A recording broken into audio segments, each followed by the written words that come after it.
Christmas morning, we'd always wake up and go, has he been? Has he been? Has he been?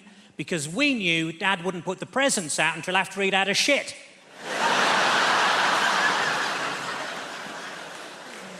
It wasn't the jingling of bells we listened out for in our house, believe you me. Me and my little sister under the covers. I think I can hear Santa straining. I think I can smell his reindeer. This year I switched the lights on in Carlisle. It's nothing to do with Christmas, but they've got electricity now, so that's good. I bought an advent calendar for Jehovah's Witnesses. Behind every door, somebody tells you to piss off.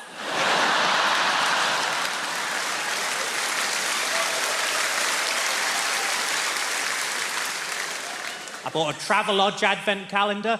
It's still got chocolate in, but you can't open the windows. I got a Microsoft advent calendar. You open too many windows at once and they all shut again for no bloody reason.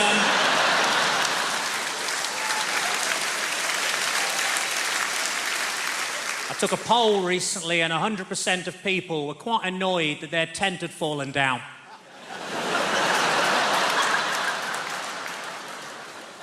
Last week I launched a book aimed at 9 to 12-year-olds, and I'm proud to say I hit one of the little shits.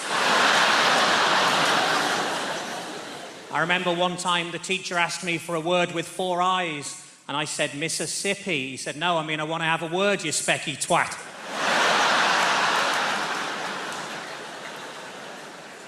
A friend of mine's been suffering from paranoid delusions, and now he thinks he's a chocolate orange. I worry he's going to be sectioned. Poor Terry.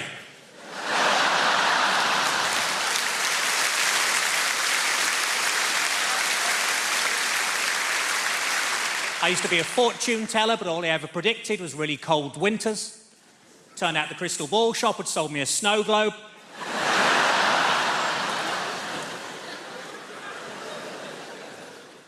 In my last job, I just used to punch buttons all day, and that's why I'm no longer allowed to do panto. I nearly lost my job as a roofer when I was caught masturbating on the first day. Luckily, my boss said I could wipe the slate clean.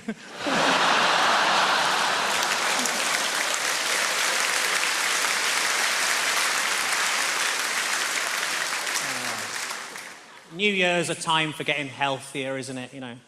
Next year, I've decided that I'm going to do dry January and see if I can manage an entire month without any foreplay.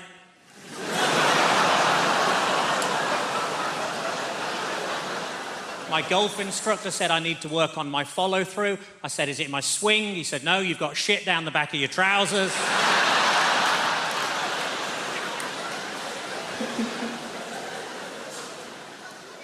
I found out 2 new things this week. 1, sperm isn't actually good for your skin. And 2, my dermatologist has been struck off.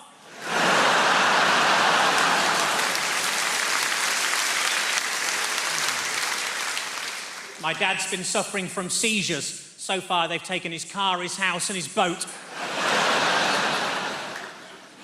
My wife always cheats when she's on a diet. She hides bars of chocolate all around the house and fucks other men.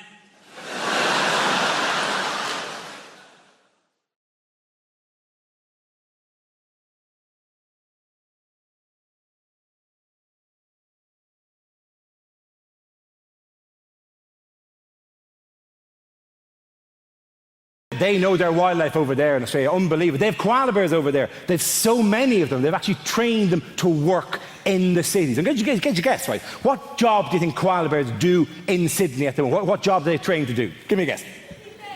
What's that? To be bears. To be bears. They're kind of, doesn't take much training, Tracy, to be honest. Given that it's already a bear, it really, unless you want to be a different kind, you're no koala, you're a grizzly, get out there, go on, get out there, koala.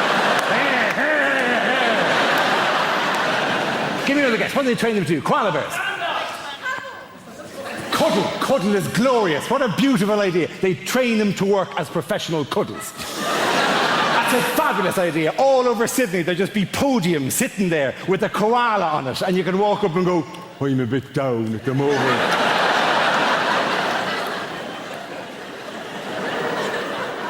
And the koala will go, come here, come here.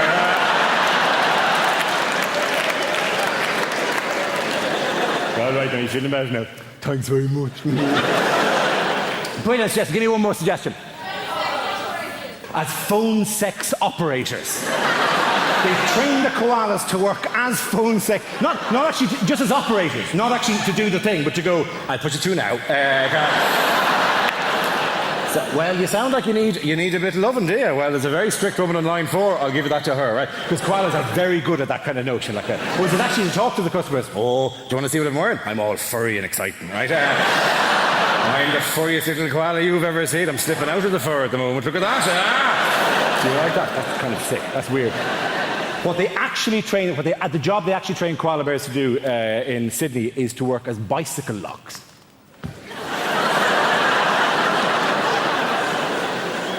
You take the koala, you put him in the frame of the bicycle, his little hands reach around through the spokes of the wheel, and then he just holds on to the bicycle like that.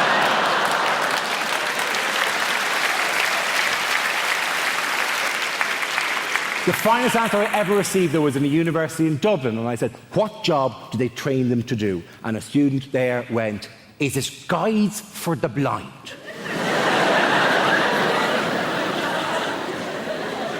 And I said, well, surely they'd use dogs for that. And she said, not for walking, for climbing.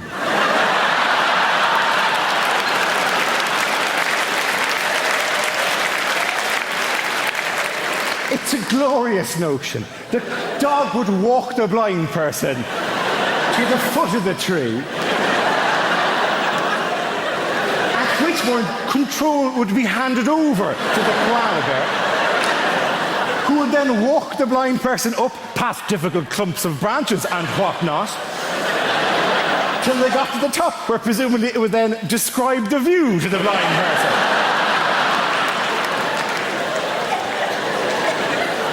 I recently got one of those virtual reality sets into the house, you know, with a mask and the whole... How many of you have done this yet? 1, 2, 7. It's amazing. It's genuinely stunning to me how few people have had a go on this, like whatever. It's genuinely stunning. You put the mask on your head, it's got 2 screens, independent screens, so therefore everywhere you move, it's like perfectly realistic. You put the headphones in, it's like completely immersive. You're in a 360-degree, in all direction, totally artificial world. It's genuinely stunning. I think it's going to change gaming. I think it's going to change movies. It is going to revolutionize burglary. It's just... You break into a house and somebody has that on their face, Jesus, relax, chill out, you've got an hour. They're not going to know you're there. There's no rush, you can choose what you want. I like that, but that'll work well in the hall. It's a different game, right? And the weird thing is, as you saw there, not everyone's having a go at this. This is a genuinely transformative entertainment technology, and not everyone is using VR, right? And one of the quiet reasons that no one's talking about it, the reason that people aren't using VR is because nobody's using it to watch porn. It seems like a weird thing to do, but in the kind of history of nerdy kind of things, porn is surprisingly important for getting new technology accepted. Porn is the reason why Blu-ray beat the other kind of special DVD in their race a few years ago. Porn is the reason that sometimes video streaming software beat other kinds of video streaming software. The stuff that gets used for porn has a place immediately in the market, right? And nobody is using VR for porn, right? And I'm not naive, right? I know that men are visual creatures, but I can kind of see... You know, no man, while actually making love, has ever there been going, oh my God, this is incredible. Oh my God, honey, this is amazing. Oh, I'm almost there. I'm almost there. Let me just have a quick look around the flat. Oh, that's fantastic, Jim. Oh, that's amazing. Jesus, huge. Is that corner singer original now, or did you have a couple of days? But the main reason that people aren't using VR for porn is because you cannot be entirely sure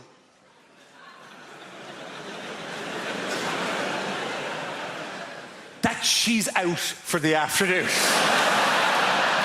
And I mean 100% sure, because the stakes are really high. You do not look good in this situation. You do not need your loved one going, oh, I've left my credit card, I better go back in. Ah! this you're doing to yourself? Yes, I was bringing the kids to my mother's house, but the little one fell in. We've had to come home. But Jesus, this is what greets us. The nightmare is you finish the wank of the century, you take off the mask, and there are 3 police officers just staring at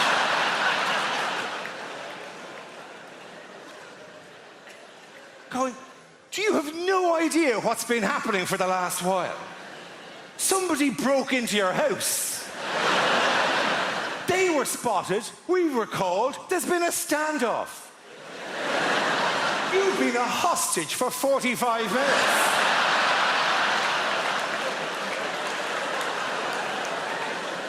We've had to close off your road. Sky News have a helicopter slowly circling overhead. Your wife is outside on a megaphone going, stay strong, John, stay strong. And all the time we've been watching you on the thermal imaging, just battering away at yourself.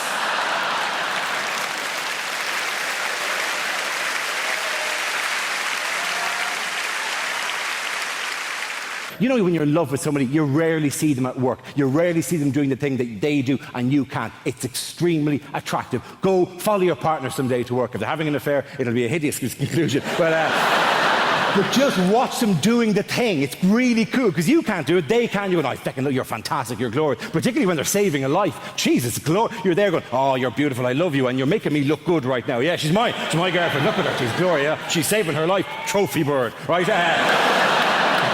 I had to be peeled off the doctor the day of the mini stroke. Seriously, she was underneath me going, that's very flattering, but could I deal with the situation first, right? And I was behind her going, no, she'll be unconscious for a while, yes. Apologise, she's actually in the room tonight. Sorry about that. But it is nothing more attractive than seeing the person. I mean, the doctor here, have you a partner there with you? Have you a boyfriend or husband with you? Yeah, he's a teacher. He's a teacher, so he's not in the medical trade. My teacher friend, isn't it sexy? Have you seen her ever deal with an emergency, have you? Not yet. Not yet, he said loudly. Get her to run over one of these feckers on the way home tonight. Dude, it's extremely attractive. But the one bad thing is you're very clannish people, the doctors. They have a tendency to hang around together in little groups, right? Okay. My teacher friend, do you have to go to loads of social events where it's just you and doctor? Does that happen to you, my friend? Does it? I hate it. Yeah, I know. It's a nightmare. I hate it, he said. I am articulating your pain, my friend. He hates it, ladies and gentlemen, because there's times I've been at dinner parties and it's doctor, and I'm the only feckin' muggles in the room, right? And they don't know half as much as you give them credit for. My friend, if you're ever at another dinner party and it's all doctors, feck with their heads. It's remarkably easy to do. If you're ever out with a load of doctors and they're going, well, today I performed a conductectomy. You just go, yeah, but what are hiccups exactly?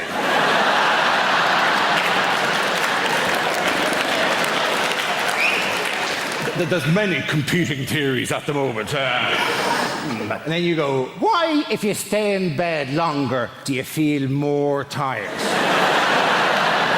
It's not my speciality, that particular field. Does time heal all wounds? Who the fuck invited you to this dinner party anyway? What are the oil of Olay 7 signs of aging?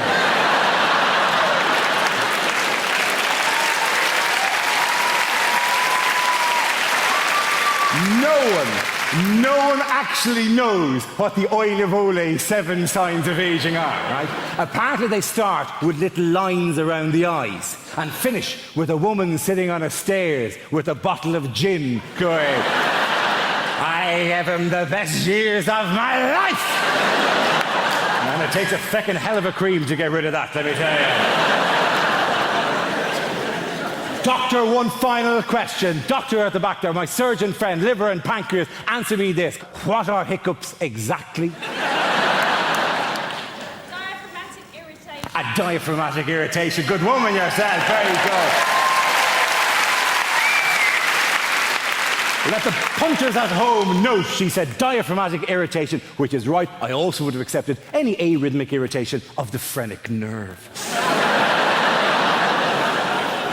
Please. I'm not a doctor. I'm just riding one. Okay.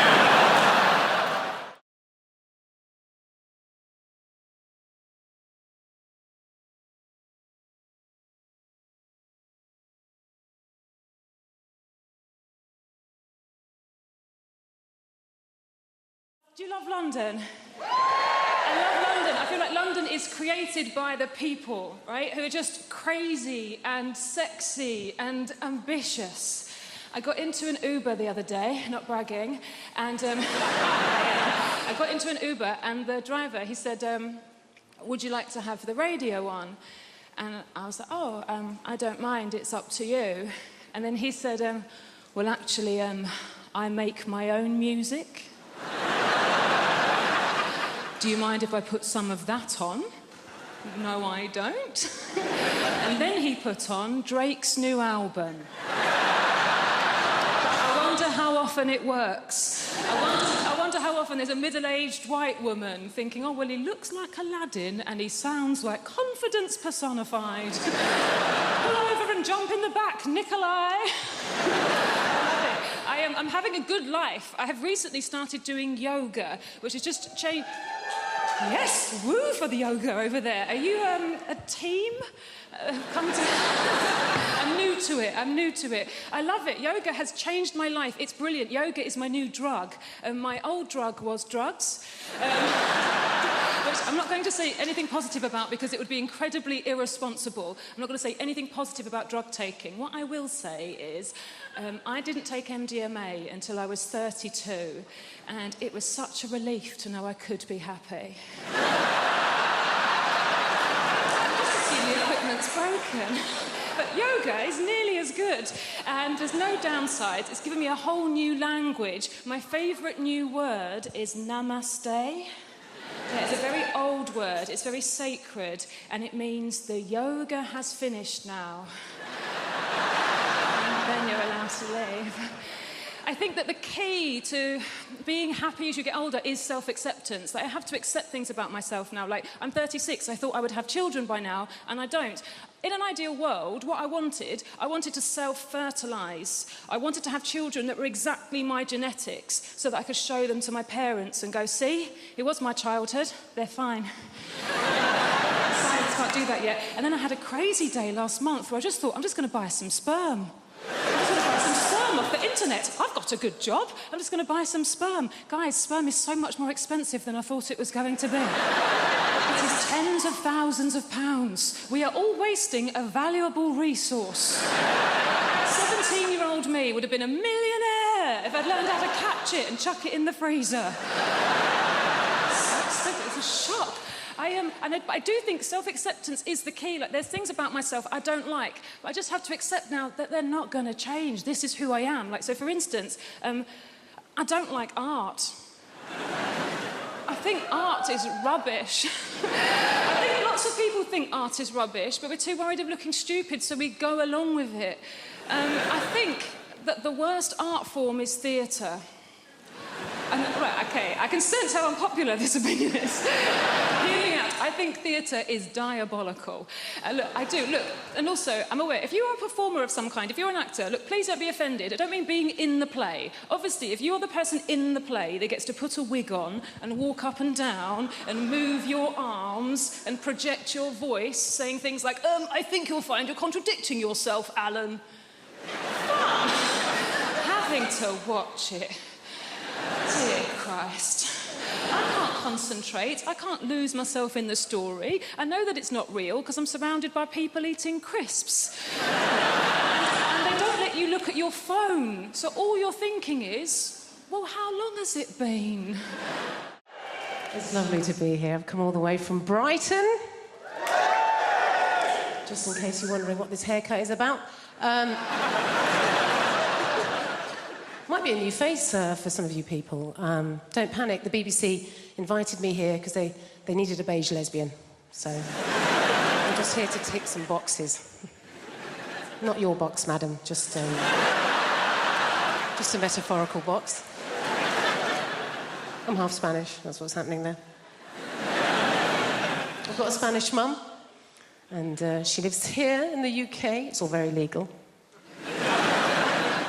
She's lived longer in the UK than she's ever lived in Spain, but the brilliant thing about my mum is that she's never lost her accent.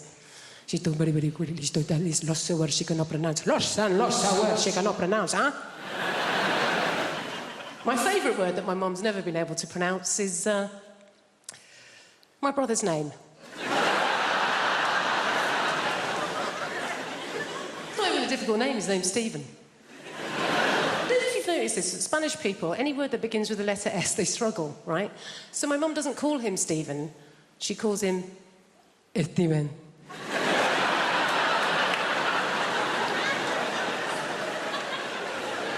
What's his name, Mum? Steven. Is it? Isn't it just Stephen? Jennifer, I know his name is my son. It is Steven! You don't want to mess with my mum.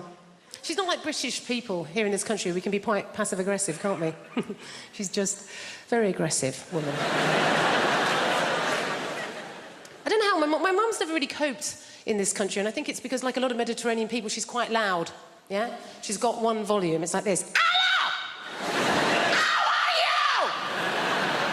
Whereas in this country, particularly if we're middle class, we tend to be low talkers, don't we? We don't like to raise our voices, do we? Why? Because we've got money.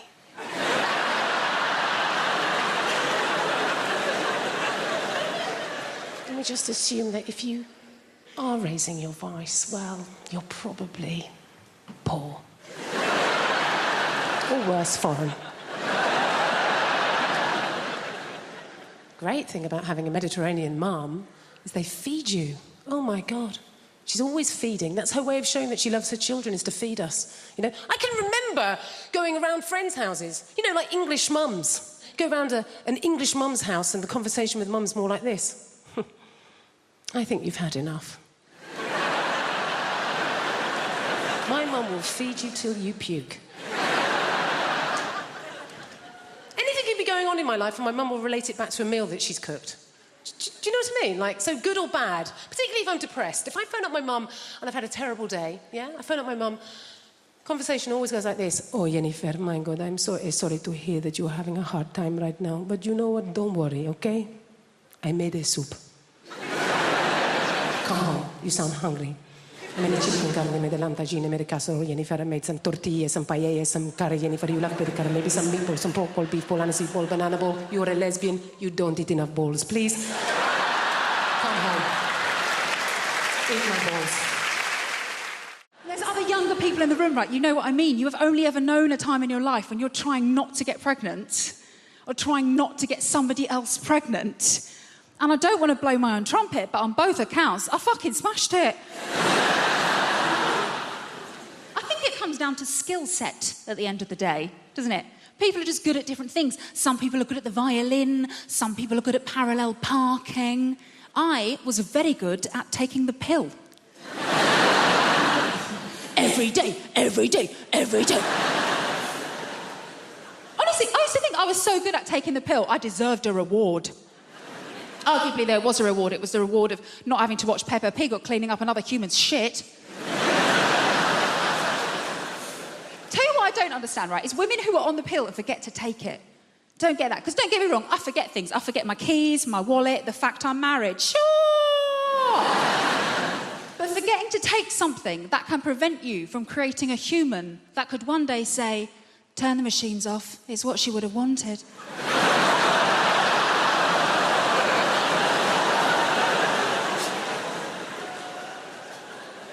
I'm going to remember that one, thank you. Obviously it does happen, though. Women forget to take the pill, they get knocked up. Happened to a girl I used to work with, actually, when I used to work in an office, right? And we were chatting about it one day. She was so blasé. We're in the kitchen. She's just standing there rubbing her belly like, well, the thing is, I've just got really bad memory. I was thinking, that's funny, because every day without fail, you remember to steal my milk. Maybe if you'd strapped your packet of microgynon to my semi-skimmed... Stephen in accounts wouldn't be telling everyone how you trapped him. I think the reason I was always very good at remembering to take the pill, because I've been on it for so long. I was on it since I was about 16. And the reason I started taking it was because I was going out with my first boyfriend, Kevin Sutherland. A boom, chicka, wow, wow. He was quite the catch. He had a Peugeot 106 and a tattoo of Bart Simpson, which I thought showed a great joie de vivre. And things were going very well between Kevin and I. We had matching bracelets from Argos, so you can tell how serious we were.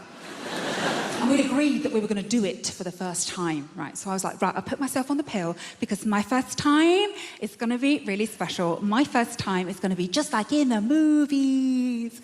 So the big day arrived, and Kevin, bless him, he made such an effort for everything to be really perfect. Like, he paid his little brother to leave the room.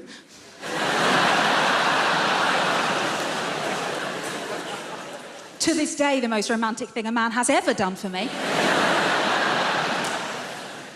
And he made a mix CD of all of our favourite romantic songs. You know, like Boom, Boom, Boom, Let Me Hear You Say Wayo. And as we lay down on his single bed, with his Liverpool FC duvet cover on it, the scent of Lynx Africa heavy in the air. And as Kevin took my virginity so beautifully, and gently, and quickly, from behind. I remember thinking, wow, just like in the movies. Obviously, it's quite difficult to make eye contact in that position, isn't it? Almost felt like I lost my virginity to Stephen Gerrard.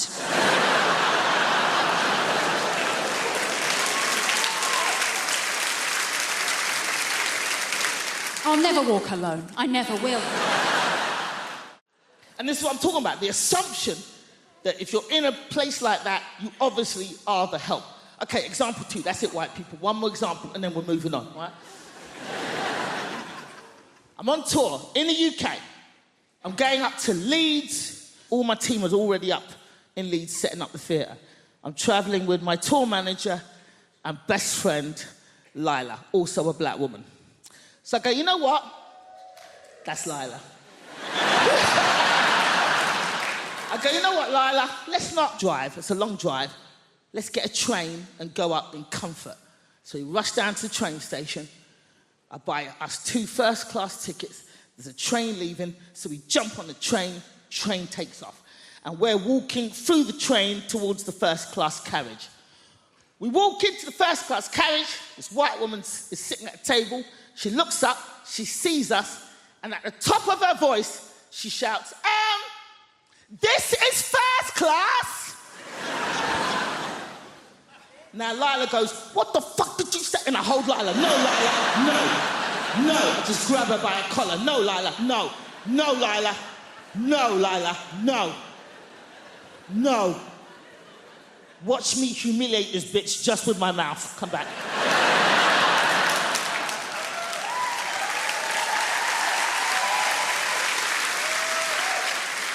So at the top of my voice, I say, thank you, lady.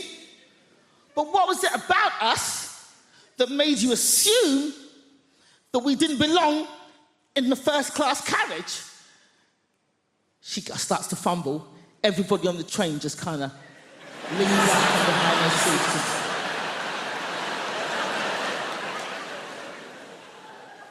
And she gets flustered. She's like... And then all she could think of was like, I thought you were lost. And I was like, how'd you get lost on a moving train going in one direction, bitch? How? Now, this woman was not alone. She was with her husband. Her husband was sitting opposite her at the table, same table. But we did not see her husband's face for this entire confrontation because the entire time he was hidden behind the newspaper, just... His hands never came down. All we saw were his knuckles just gripping that paper. And they were in their 60s. So they'd obviously been married a long time, and he's behind that newspaper going, ah! Nosy, big mouth cow! married. And every day of those 30 years, I've said, mind your own fucking business.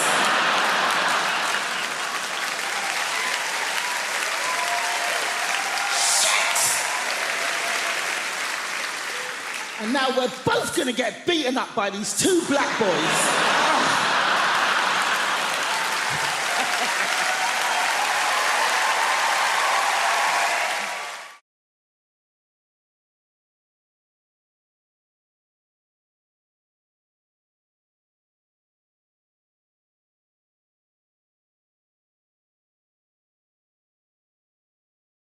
I actually haven't been well recently. Stop it, honestly, I don't want to talk about it.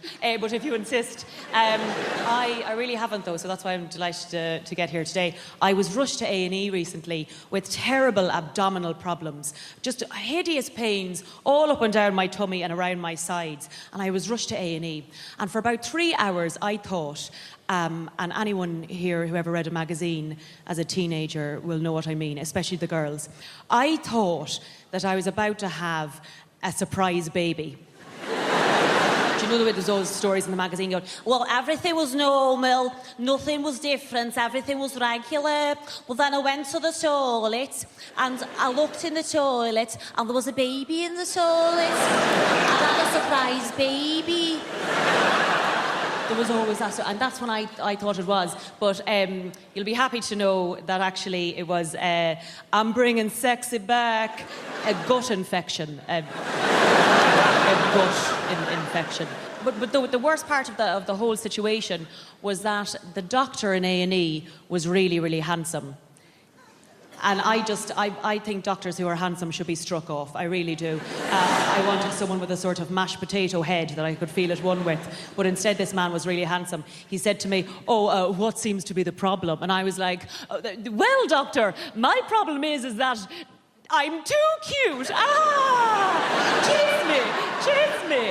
I mean, how could I tell him that I thought I was having a surprise baby or else I was waiting for a poo? I mean, you couldn't, you know... And once we find out which one it is, do you want to go for a drink? It's really quite terrible. But by the way, you might notice that I talk quite fast. And if I'm honest, it's not really going to slow down too much, so you'll have to sort of jump on the Venga bus of enthusiasm and beep the horn with this one. I think that the reason I talk quite fast is because I was brought up in the countryside, in the deepest, darkest countryside, where there was no one for miles and miles around. Just this giant expanse of land with no one to talk to. And it was very, very lonely. You'd have no one to speak to during the day. I mean, a very backwards existence, lads. Like, our clothes are made of mud. Our hats were made of leaves. We had no access to things like pot noodles. We just had to sort of pour boiling water on top of birds' nests if we didn't feel like cooking one evening. I mean, really backwards existence. And crows everywhere. Crows. In the city, there's pigeons everywhere, but in the countryside, there's crows everywhere. And it makes everything you do seem really ominous. You'd open the window and it'd be like, wah, wah, wah, wah. Well, that seems a bit ominous. You know, you'd be standing innocently over a dead body in a field. Oh, God, this all seems a bit ominous. But the reason that I think I talk quite fast is because I'd have no one to talk to during the day. And so some days, the only person you'd have to talk to would be a passing car flying along the road. So you had to learn to talk fast if you wanted to talk to anyone. You'd be like, hi, how's it going? Oh my God, come back and talk to me. Do you like my new dress? Stay and be my friend. This sort of thing.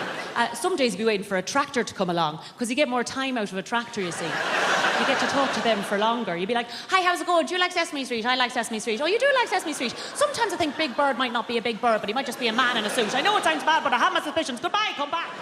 We need to bring back a sense of consequences for our actions. In this world, there are no more consequences for actions, yeah? And what I'm talking about, if there's no consequences in this life, what we need to do is bring back to Britain a simple sense of hell. The idea that if we screw up in this life, right, we will burn in sulphur for all eternity in the next life. Now, this is quite a tough sell, right? You don't like that idea, do you? Right, but hear me out, this is a good idea. We got any Christians present? I need your assistance. Any Christian people here this evening? Yeah, in the pink shirt. What's your name, son? Josh. Fantastic. You're a Christian? So you understand the idea of redemption, eternity, yeah? Resurrection, eternity in particular. And I do too. I understand the notion of eternity. because I went to church on Sunday. Let me tell you this, that service went on forever. If it took me an hour to open a bottle of wine, I'd be drummed out of business. Now, the point is this. How long does it take to own a packet of crisps? Get on with it. We need to bring back... Now, the problem with the idea of hell is no one's frightened of it. Now, I'm going to describe hell for you now, and none of you are going to bat an eyelid, right? And while your body's boiling in the mouldering in the grave, we'll take your soul and boil it in boiling oil for 1,000 millennium. Then after that, 2 sulphurous demons, emissaries of Satan himself, will come along, pull out your kidneys and set fire to them on the red-hot coals of hell itself. Then after this, another demon will come along, pull out your eyeballs, stick them on a red-hot poker, burn them on the hot coals of hell, and stick them up your arsehole, and they'll come out your own mouth with the shit on it. And this will go on forever. So you're not bothered by that, are you? In fact, most of you are laughing at it. Huh? In fact, most of us, being British, are thinking, well, come on then! Call yourself the devil! And that's the interesting thing about hell, isn't it? When you describe it, when someone describes hell, it tells you everything you need to know about that person, right? And what he's like and what his people are like. And I describe hell then in a normal British accent, which tells you that we, the British, are stoic, tough people who could take absolutely bloody anything. And that's the interesting thing about hell. It tells you about the people telling you about it. Hell, in a French accent, for instance, sounds like a recipe. And while the body is lying down and the worms inside the flesh, we take out the soul and place it in very hot oil for a long time. Then, once it is tender, 2 demons come together at once, remove the kidneys and place them on the hot coals with a little white wine vinegar, some sea salt, and some rosemary, and cook them till they're brown on the outside, but still pink in the middle. Then after this, we take the eyeballs, place them on the hot coals, cook them till they're crunchy on the outside, runny in the middle, on the hot poker, stick them up the arse, they come out the mouth with the shit on. It is delicious. Absolutely magnifique. Here, you see? Perverts! Perverts, basically, yeah? Hell. Hell, in a Dutch accent, sounds like a pretty good stag do, doesn't it? Hey, and while your body is lying down, we'll take you to the hottest place you can imagine. Imagine the hottest place you can go, yeah? Now go even hotter. And 2 demons will come together and rub oil all over your body. 2 demons together. 2 demons together at once, and then you will take out your kidneys. Oh, your hot kidneys. Your hot kidneys. And place the kidneys in a hot place and cook the kidneys till they're hard, until your kidneys are hard. And then take out your eyeballs and stick them in your bum hole. And this will cost you €45. Hey, are you ready? Sounds like an agreeable weekend. We just make shit decisions. Men make immoral decisions. We make irrelevant decisions. We make immature decisions. We make decisions when we don't even know there's a decision to be made. But you know what? At least we make a decision. No.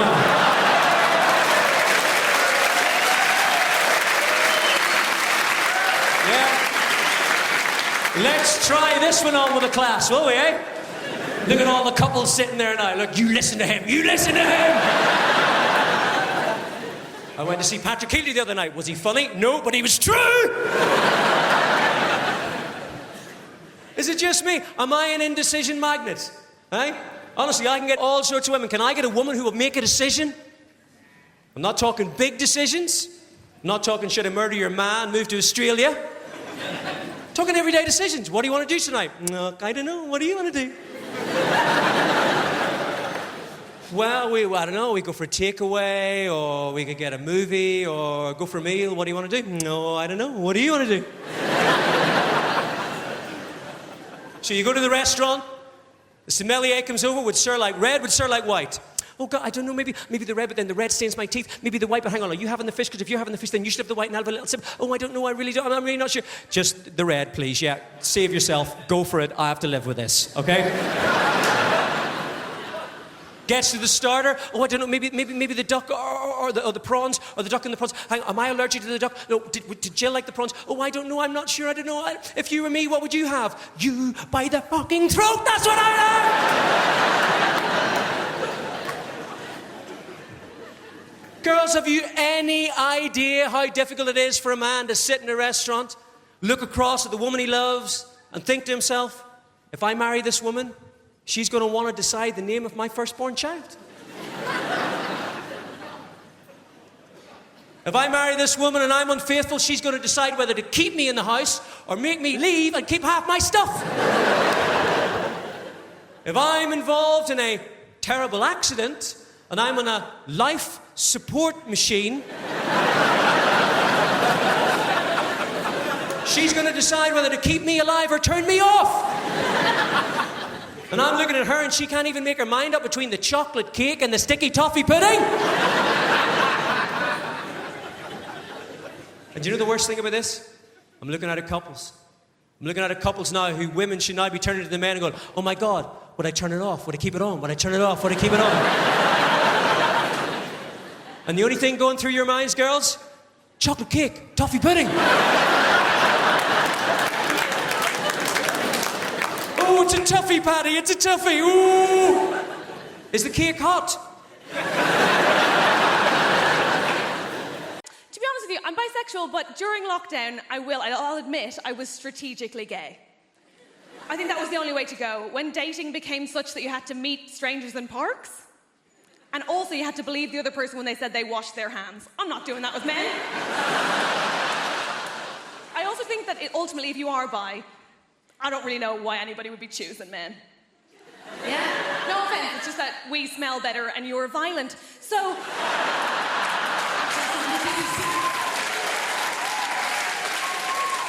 The men who don't laugh at that unnerve me most. Yeah, okay. Good lad, join in. Okay. There are good things about being broken up with. I think one of my favourite things is that I had to get my house sorted, so I got a bunch of DIY done. I think DIY is amazing. DIY, in particular, there's one silver lining, and that is that DIY reminded me of something I had long forgotten the point of, which is, of course, men. You're amazing, aren't you? Specifically, I'm a fan of a subgenre of men. They're called handymen. Do we know these guys? Oh my God, they're wizards. I love them. They do magic. I adore them. You're not sold. That's okay. I had one lad in one day, had a bunch of photos and art on the floor, left, came back, on the wall. Oh, I'm sorry, these guys are defying gravity and you're not impressed by that? Incredible. I'm obsessed with them. I love them. I also had one day where I had two men in, I know, very exciting, and I had a bookcase, right, that needed bolting to the wall. I said, can you bolt that to the wall? They said, yeah, of course we can. I said, cool. Just so you know, even if you bolt it to the wall, the floor is uneven, so it will wobble. They said, no, don't worry about that, sure, we'll just get some extra wood and pop it under it. What? I said, don't worry about that, sure, we'll just get some MDF and pop it under it. What is this witchcraft? Here's the thing, Apollo. They did. I was like, I will suck you both off. Obviously, I had to think about it afterwards because head was my first reaction, only my first reaction, I think a normal one. My second one was, of course, to wonder how I am a woman in her 30s who doesn't know how to do any DIY. And I think the obvious answer there is that men are keeping it a secret to remain relevant. And that's not on me, right? But I do know some women can do DIY. I date soft butches, I'm aware. But genuinely, I mainly know because a woman came to my house from British Gas, very modern, and she fixed my boiler, right? And after she was done, she said, okay, that's all done, all sorted. Just before it works, you will need to bleed the radiators. I said, what? She said, oh, for that to work, you're just going to need to bleed the radiators. I said, the butch one left. What are you saying? Sorry? Can't really hear you behind all of my hair. What's happening? She goes, do you want me to show you how to do that? I said, is that allowed? Women in the room, look at me. Come here to me now, focus, right? Did you know that that is just turning a key and waiting for liquid? It is basic hand job stuff, and no one will tell you.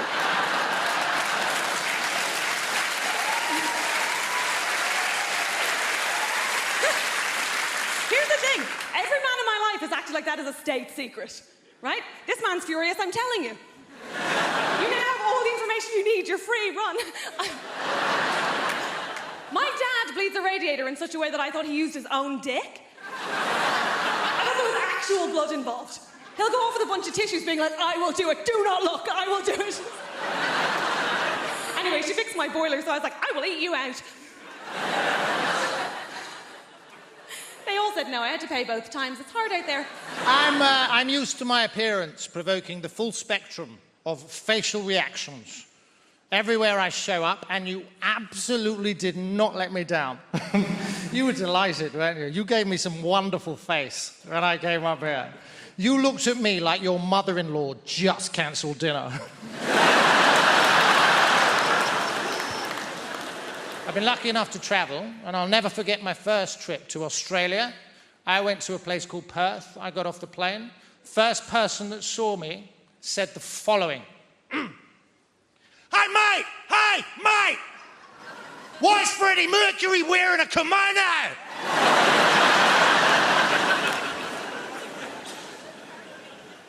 Huh.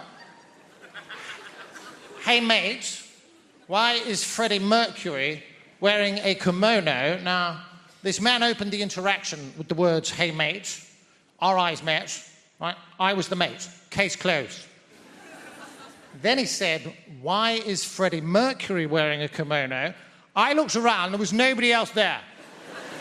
I was persons 1 and 2 in the rhetorical question. I've never met this man, and already, grammatically, I'm on the back foot. I wasn't going to put up with that. You would have been proud of me. You can't show any weakness. I summoned up every ounce of testosterone in my body, and I fired it ocularly at this chap. And I said, I think you'll find that this is a smoking jacket. Yeah, I showed the bugger. There's a lot that's not made sense, though, and one of the things that I still struggle with to this day is how uptight us Brits are. I didn't realise in the UK, how are you is a rhetorical question. How are you is a rhetorical question. If somebody from the UK asks you how you are and you tell them, they would be mortified. Now, there are geographical anomalies, I'm delighted to say. If you ask somebody from Liverpool how they are, they will tell you. 10 times out of 10, and I love them for that. Now, from personal experience, they oscillate wildly between 2 very distinctively different states. The first one is thus. How am I? I'm sound, mate. I'm buzzing. I'm having a belter. Do you know what? Work's sound. Air and doors is sound. Even our Anthony's being sound. Look at the weather, lad. Cracking the flags. I love you, kid.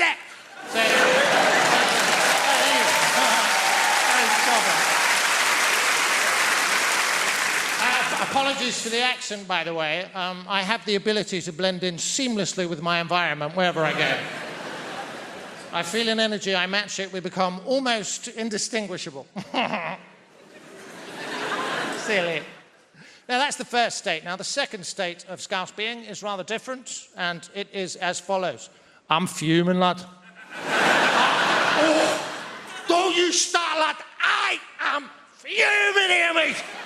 I'm fuming. I am fuming. I'm up the wall with work. I've seen me arse with my dad. Everton to being shite again. You're doing my fucking head in. I am fumigating naked.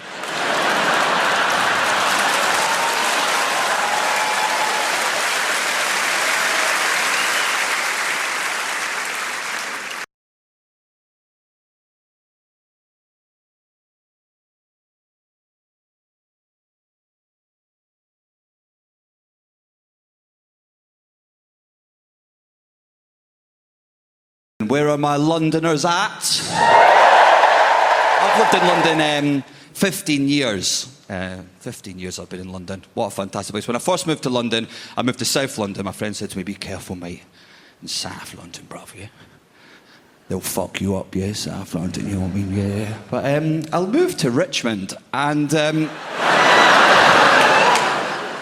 were lovely. If anything, I mugged them. Do you know what I mean? But it's nice to have a nice mix of people in. We've got some older people. See some young guys, there's some young people in. We've got some Gen Zs. Welcome. They can't cheer too loud because of their anxiety.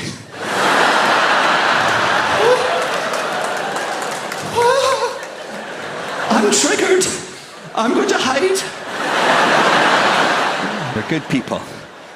I'm jealous of you. I mean, I'm a millennial. I don't even know what clothes to wear anymore. I used to have the skinny jean. Do you remember that? What do you wear? You know what I mean? I see the Gen Zers, and they've got their cargo pants. That's what the young guys wear, cargo pants. They've got so many pockets. You know, it's for all their medication. And,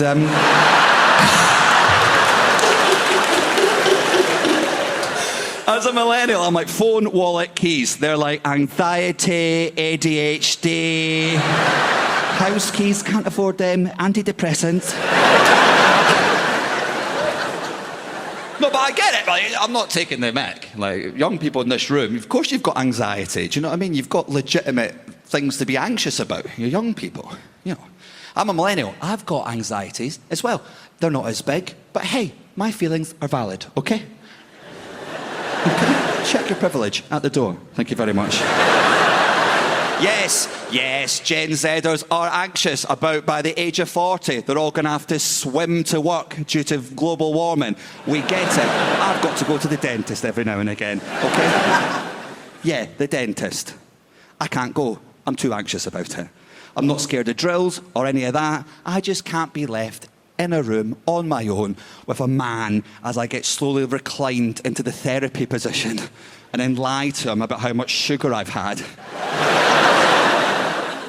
Now, the reason I can't go to the dentist, and please tell me this isn't just me, is every time I go to the dentist, and whenever the dentist puts anything in my mouth, please say this isn't just me, but when anything enters my mouth at the dentist, my tongue starts to behave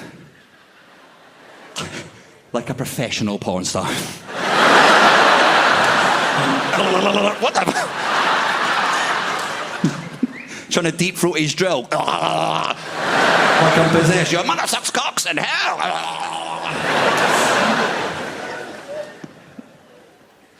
And I salivate too much as well, so that's a genuine thing. The last time I went to the dentist, I needed 4 fillings. During the second filling, I was salivating so much, the dentist had to send for a second woman with another suction hose. I got double suckies that day. 2 suction hoses and a drill in my mouth at the same time. My tongue was like, woo, gangbang.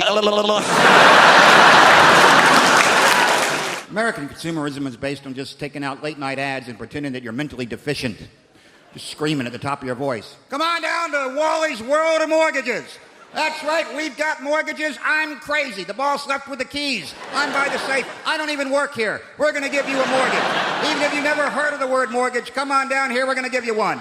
Can't pay us back, won't pay us back, we don't give a shit. Even if you're a trailer park crack whore popping babies out of your womb like self-rising biscuits, come on down here now, you're a homeowner. People, let's go take advantage of that guy. He seems nuts. It's the Ad Crunch Spectacular, whole infomercial devoted to the biggest piece of shit ever perpetrated on the public. It's the Ad Crunch Spectacular. You can have a washboard stomach in 12. Who needs a washboard stomach? Gonna play hillbilly bluegrass music right off your stomach there? It's shit! Hi, I'm Chuck Norris. I used to pummel vaguely Middle Eastern-looking guys for a living. Now I'm selling this piece of shit Velcro nailed to an old ski. Flip it over, it's a canoe. Turn it inside out, it's a lady's evening dress. It's shit! You can have it by tomorrow. Of course you can, because it's a big piece of shit. That's what we do in America. We make lots of crap, but we deliver it really, really fast. Good things come to those who wait, but shit pretty much shows up right away, doesn't it? Pick up the phone. And like the Ad Crunch, bing bong, that was fast. Wacka, wacka, wacka, wacka. I'd love to tell you things are better in America, ladies and gentlemen, but, you know, I don't really know. It's, we have a fantastic president, but most Americans just want to see his birth certificate. Show us your birth certificate, Obama. Because, you know, I know there was I watched the elections here, and I kind of watched them. I kept an eye on them. I didn't get the full brunt of it. Basically, I left the country for a while. Gordon Brown was in charge. I came back. Now, apparently, the country's being led by 2 gay antiques dealers. I don't know how that happened. But at least they're getting along. As Americans, let me explain it to you. There's 2 parties in America. You probably know this. There's Republicans and Democrats. The Republicans are called the red states. Democrats are the blue states. The blue states are generally either on the West Coast or on the Atlantic seaboard. So basically, Democrat is anyone who's seen water.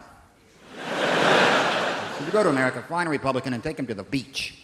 And even the Republicans hate each other now, so they have a splinter group called the Teabaggers, the Tea Party, Teabaggers, whose leader, of course, is Sarah Palin, future presidential candidate, who spent 2 years governing 8,000 square miles of snow and would occasionally nip out at lunch to blow the head off a moose from 300 yards away. That's presidential material. Another woman who's moved to the forefront, running for a senator from Delaware, named Christine O'Donnell, who's running on a platform of anti-masturbation.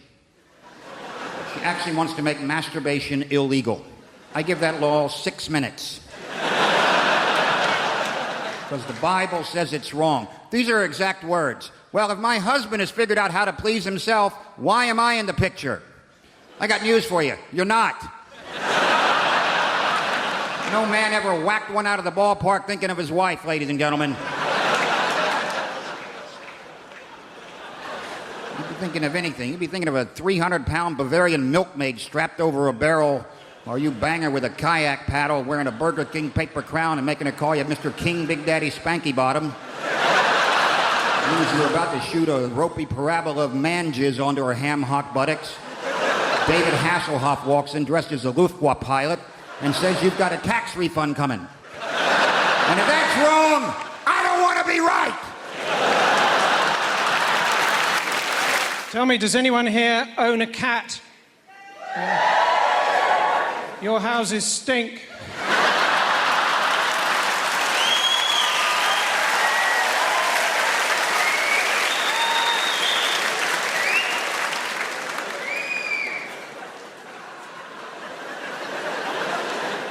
Someone's got to tell him.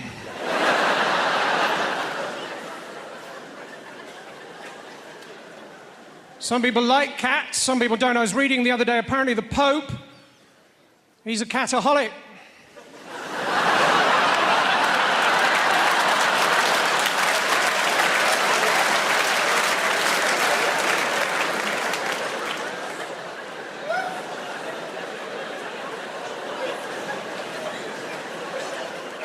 Catholic.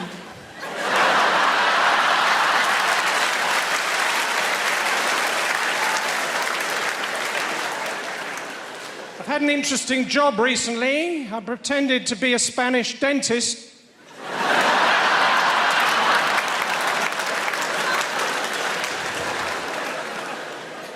Thanks, that doesn't normally work.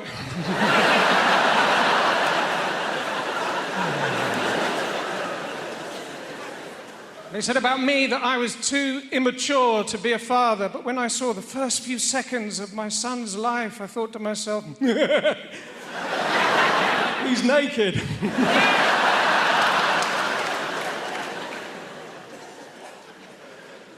When my daughter was born, she had jaundice, so there she was, small, round, and yellow. We called her Melanie.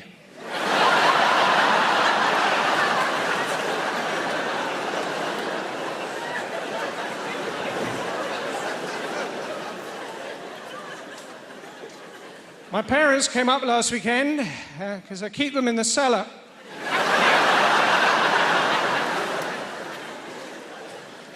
That's not true.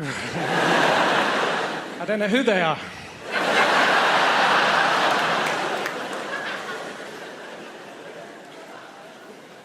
See, when I was young, I used to walk through the front door. I was hit by roast beef and Yorkshire pudding, opened the airing cupboard, spaghetti bolognese all over me. We literally didn't know where the next meal was coming from.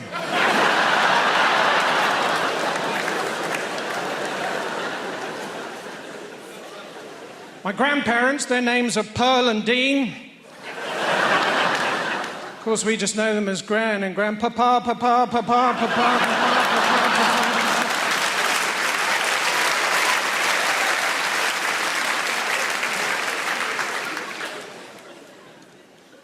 Any students here? Your houses stink.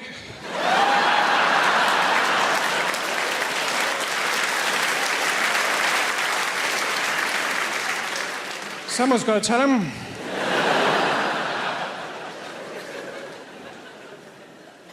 Don't talk to me about unemployment. I come from a tiny fishing village in Derbyshire.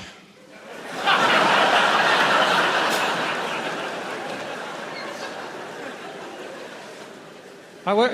It's not near the sea.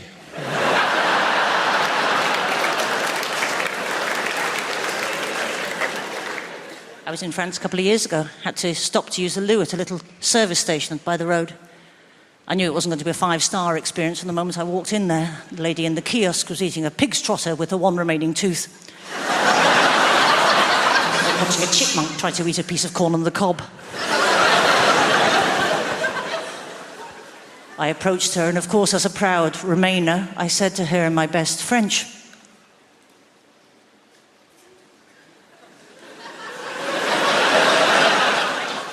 "Où est le bug?" She went, "It's round the back. It is round the back." So I went round the back, and there it was, a little shed. I thought, here we go. And I opened the door. Voila! Squatty potty! Throw up, France. Anyway, there was nowhere else to go, so I had to go in. I had to use it. So I went in and I closed the door, and it was brilliant because somebody had attached a rope to the back of the door. So you could essentially abseil down into the squatting potty.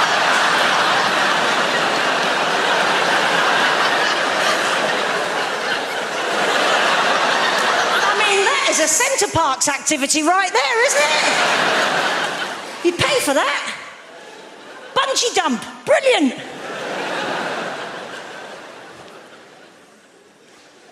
I did notice I was getting a little bit more nervous as a traveller on recent flights I've taken.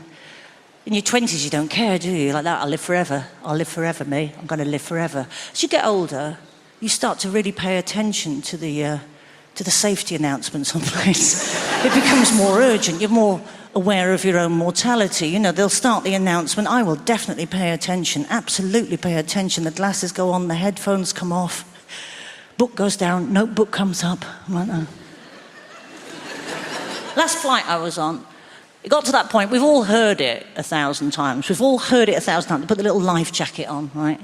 Put the little life jacket on. And she said, and of course, in the event of landing on water, there is a whistle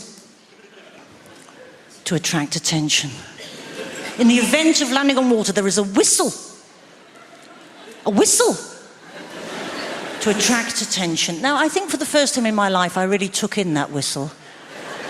The fabric of that whistle, if you will, the being of that whistle, the ergonomics of that whistle. There is a whistle to attract attention. My brain had the very helpful thought. It thought, well, if we have landed on water, we have essentially fallen out of the sky from 30 to 40,000 feet in a not insignificant metal tube that may or may not be on fire. If that hasn't attracted attention,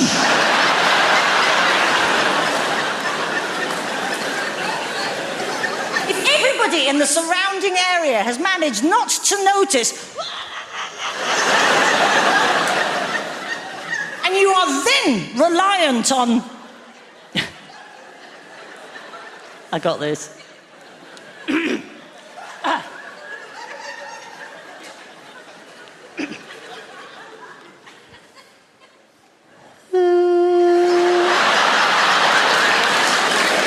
Comparison changed since I was small. Because when I had a pimple on my nose, I wasn't going to school for 2 days. And apparently now, if you got balls the size of a space hopper or labia like elephant's ears, you go on TV and show everybody. That's... What's that? Oh, I'm mortified. Oh. Don't look. Get a close-up. I'm mortified.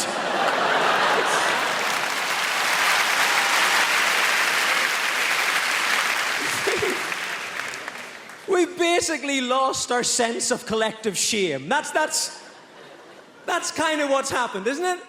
It's like I'm totally confused. When I get a girl's phone number now, I don't know whether to, call her and ask her to dinner or just text her a picture of me cock. It's...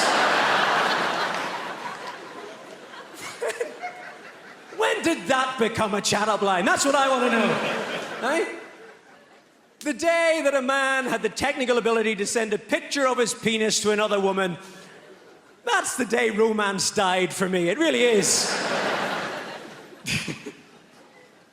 You know, who knows? Maybe that's what Alexander Graham Bell had in mind all those years ago, back in 1876 in his Boston laboratory when he invented the telephone.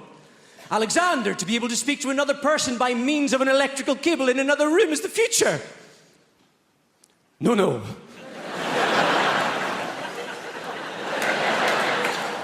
The future is that one day footballers will communicate with prostitutes solely by this device. By texting pictures of their penises. Or peni. Or whatever the plural for penises is. Oh, footballers. I tell you what, I feel sorry for George Best. That's who I felt sorry for. Could you imagine the damage that George Best would have done with a mobile phone, eh? There wouldn't have been a woman safe. If George had wanted to send a picture of his cock, he would have had to call up David Bailey, organise a photo shoot in the kitchen, take the film down to Boots the chemist, find out the girl's address, and then hand-deliver it in an A4 brown envelope with "Do Not Bend" put on the front. That's... You know, technology has ruined romance. You know, we're in contact 24 hours a day. We never have to say goodbye. There's no adieu.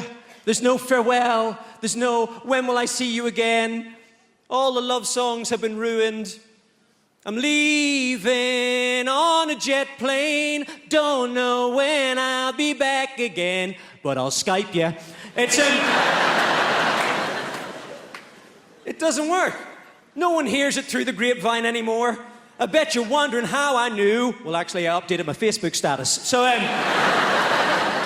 I drove all night to get to you. You should have just texted me a picture of your cock and saved the petrol money. I love that song. I drove all night, crept in your room. Is that all right? No, Roy, that's not all right. That's not even right if you're Dominic Strauss-Kahn.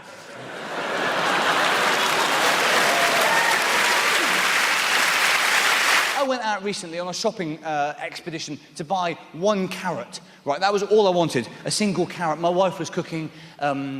She wasn't just cooking that. She had a recipe of which that was a component. She wasn't just going to cook the carrot. There you are, like an ice lolly. It was more ambitious. And I tend to, she tends to do most of the cooking. I'm aware some people are thinking, I doubt he's got a wife. I bloody have. There's no time to prove it, but just take my word for it. There we are. I own a woman. So she, you can't say that these days, can you? Anyway, so to get on to more politically correct ground, my wife does all the cooking. Actually, well, it's actually true. I pretty much let my wife cook, but purely because it's a just sensible distribution of skills. My wife is a good cook, and I'm very poor at it. So my wife tends to do the cooking. I think it's quite an enlightened attitude, you know. I think these days cooking tends to be quite a sort of testosterone-dominated field. It's all your Gordon Ramsay, Marco Pierre, all these people, you know, Jamie Oliver. It's all men. I think someone should be modern enough to say, let's get women cooking. You know, let's be 21st century about this. They've got the same rights as we have in the kitchen. So my wife sent me out to a dangerous gag. No, I wouldn't clap that. That's sort of more clever than funny, really. So my wife was cooking, and I'm happy with my role, which is basically, you know, just foraging. But I went to buy this one, I say foraging, it's very much so. Normally, if you go to Tesco, you will lay hands on a carrot. There's no real jeopardy there. Still, I like to pick it up and go, you got it! You know, but actually, well, this is my point. It was surprisingly hard to buy a bloody carrot, right, for a start. So I took it to the till. This is all I was buying, 1 carrot. First of all, this lady tried to put it in a bag for me, and I always try, you know, to not take a bag if I don't need one for environmental reasons, but they're furious. You'll have tried doing this. If you say, I don't need a bag, they look at you like, how dare you? This woman she said, what are you going to do? I was like, well, I don't want to appear cocky here, but I've got 2 hands, there's only 1 carrot. I think I will nail this. I'm almost certain I'll get this home by hook or by crook. What am I going to do? Just walk around with 1 carrot in a bag? I've got my carrot in a bag, yeah. How's your day? Yeah, great, just walking with my carrot in its bag. I've got a piece of celery at home and a little bit of Tupperware as well. So, I don't want to make out I'm someone with a repertoire of vegetables that I walk... Anyway, then there's a receipt. She insisted on printing out a bloody receipt, and which meant the till roll had to be changed. Why? Why do you need a receipt for this transaction? All I'm buying is a single carrot. Why would you ever need a receipt? You're not going to bite into it and think, hang on, this is a pear. Right? It's basically, buying a carrot can't go that badly wrong. So by now I'm really impatient. I was frothing with impatience. I wanted to get home, see my wife, whether she exists or not. And finally, just when I thought I had finally secured this carrot, as I was walking out, this girl said, excuse me, sorry, before you go, so now I have to listen. I said, yes? She said, did you want to pre-order the Harry Potter DVD? Now, what part of my action so far will give you that impression? I was trying to be polite. I said, sorry? She said, by now she's impatient, like I'm some sort of idiot. Did you want to pre-order the Harry Potter DVD? I mean, no, not really. My aim was to buy a carrot, and I would say I've achieved that modest aim. I mean, if I wanted to buy a Harry Potter DVD, what I'd probably do is go to somewhere like HMV, for example. I'd go to a place where you can buy DVDs. I'd pre-order it. When the time came, I would collect it. I'd take it home. I'd watch it. I wouldn't approach this transaction by going to a supermarket, seizing a carrot from the fruit and veg bit, and then standing there at the checkout thinking she knows what I really want here. She'll gather my true intentions. She knows that this carrot is a sort of metaphor for an orange wand. The worst one, though, if someone's done something unstrong, we call them a weed. I don't know if there's any gardeners in. Weeds are the strongest bastard I've ever met. There's a weed called Japanese knotweed. You can cut it into 100 little bits, put it inside a plastic bag. It gets back out the plastic bag. This is a plant. It hasn't even got a face. Gets back out the plastic bag, meets back up with its mates, botanical term, gets back down into the ground, re-roots. It's so strong, so powerful, that it breaks up the foundations of buildings and destroys the value of property. Weeds can bring down capitalism, guys. And I'd like to see a pair of gonads do that.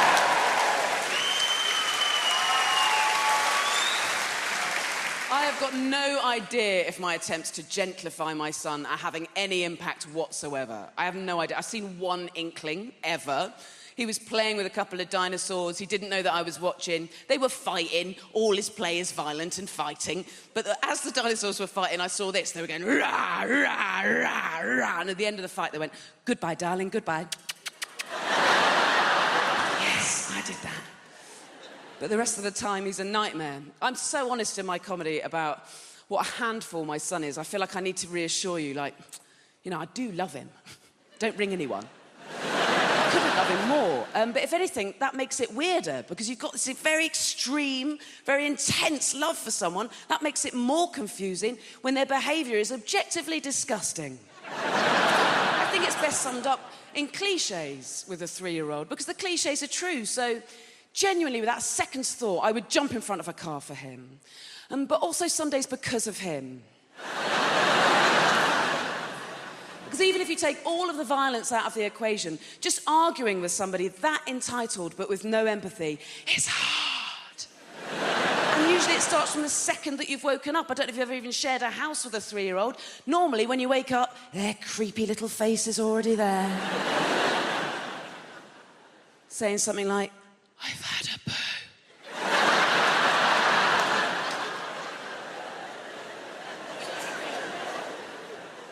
They say anything that means that you have to get up. So once I genuinely got, all the taps are on.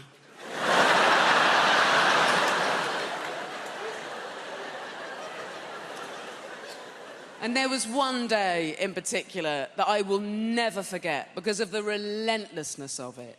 And it did start from the second that we'd woken up. Bing, eyes open, I was like, good morning, darling. And he was like, it's not morning, it's lunchtime. You're a lizard, I don't like daddy, you're not my best friend, can I have a knife?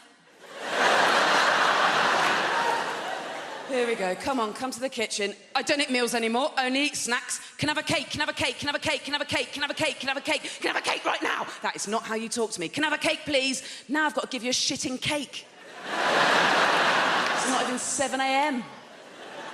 That goes in, doesn't it? Brrr, Can I have another cake? Can I have another cake? Can I have another cake? Can I have another cake right now, please? Can I have another cake? Can I have another cake?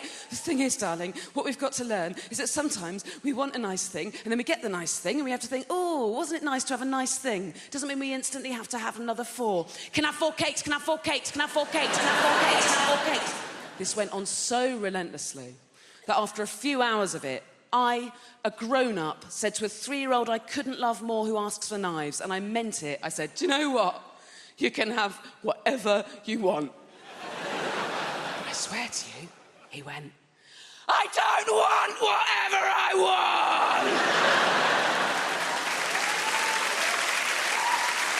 want! I love this show because it's the only one on TV with no vampires in it. Honestly, everything's got vampires now. All I know is if my daughter and me were vampires, it'd be exactly the same. I'd be texting her at 5 o'clock in the morning, where are you? Sun about to come up. You will explode. She'd be like, I'm in field with pals, drinking dead sheep, leave me alone. She gets home, I'm like, have you seen the state of your coffin, young lady? There's a half-dead naked bloke twitching in the corner. I've told you not to play with your food. So I stared at my coffin, I hate you. She's just mad at me because I ate her boyfriend. Black people in the house say ho. Wow, it's like a 2-pack convention. Brixton's empty. I said that in Winchester once, absolute silence. Not one black guy in the entire place. All right, there was one, all right? He was on the second row going, please don't talk to me, please don't talk to me.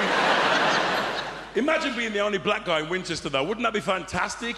You'd have a license to go up to every black woman you see and go, excuse me, we have to breed. Listen, I've got to tell you this.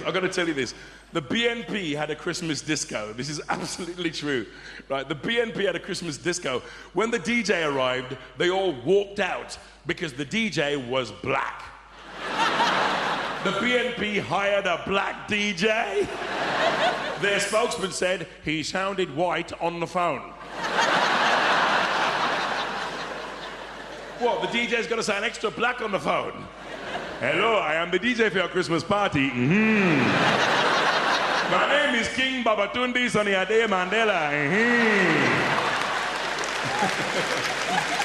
My fee is £100, but you can pay me in Buffalo. I think we've come a long way though, right? Because when I first watched television, there were no black people on it at all. If somebody black did come on, people thought there was something wrong with the set. They'd be on the phone to the TV repairman. Hello, there's a dark bloke on my telly. Can you come and get him off? The only black people on television were the black and white minstrels. Remember them?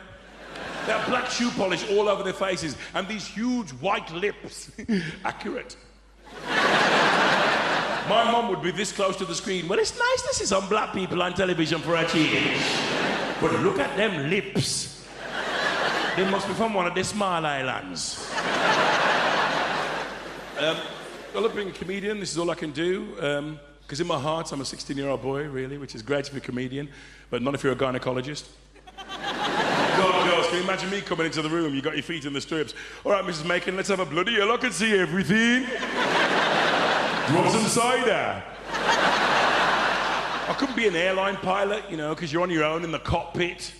I'd have to be a steward out there with the passengers. Put on a bit of a show. People, if we're in a crash, please do not despair. Grab a mask from above your head and suck in lots of air. Whip on your life jacket and tie it very tight. Then stick your hair between your legs and kiss your ass goodnight.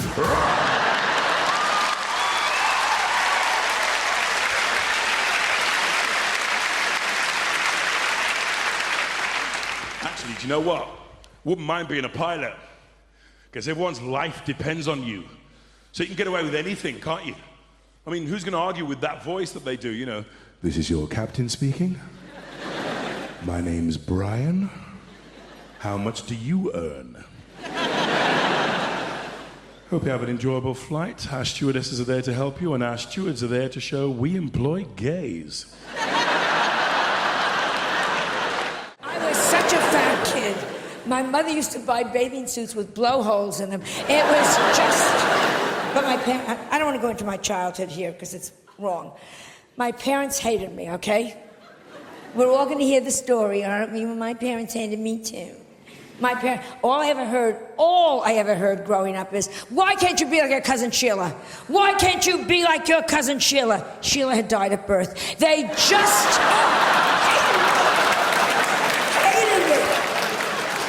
Whenever we would go like in front of a street, each parent would take my hand, hold our hand, we're crossing the street, and then they'd swing me into the traffic.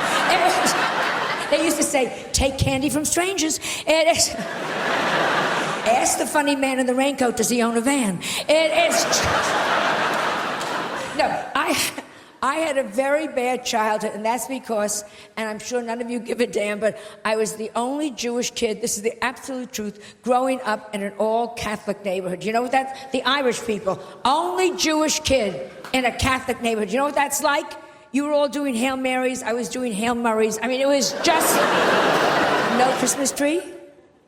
No Christmas tree. Do you know what that's like when you're the only kid without a Christmas? Because everybody has Christmas trees. And nowadays, it's like, well, we do it for all faiths. That's such bullshit. Yeah, we walk into an office building, and there's a Christmas tree, and there's a menorah. Bullshit. The Christmas tree goes up, up, up, up, up, up, up, up, up, up, up. There's like a little shitty menorah with 2 orange lights that some angry Puerto Ricans lit backwards. I mean, yes. Juan, you lit those lights backwards. Fuck you, you killed our Lord. I mean, it is just... So, I'm at the age where I figure, screw it, I'm gonna have a Christmas tree. I got the biggest Christmas tree I got a 2-story high Christmas tree. I put everything you could think of on that. Up, up, up, up, up, gorgeous, gorgeous, gorgeous. On the bottom, I got the manger. I got the whole goddamn thing going there. The wise men, the sheep. The only thing is, I have the baby, but I'm Jewish. I got him a nanny. It was just, oh yes. And I redressed Mary. She didn't look good. That stupid thing over her head, come on. I put her in a Chanel suit, Manolo Blahniks, and a Louis Vuitton pocketbook. You're the mother of God. Look it. It is just... Am I wrong? If she had looked like that, she would have gotten into the inn. Yes. The point is, it's about looks. Mary, she looked good. She would have done better. Mother Teresa... Oh, don't give me, Mother Teresa, if she had looked better, she'd be a saint by now. Was she a bow wow? Yes. Did she need electrolysis? Let's talk to each other here. Even lepers were throwing their fingers at her. Here, get because it is all about looks. This is my message, Great Britain. This is my message. Looks count. Education, looks count. I have no sex appeal, and it has screwed me up for life. Peeping Toms look in my window, pull down the shade. You have no idea. My gynecologist examines me by telephone. It is just...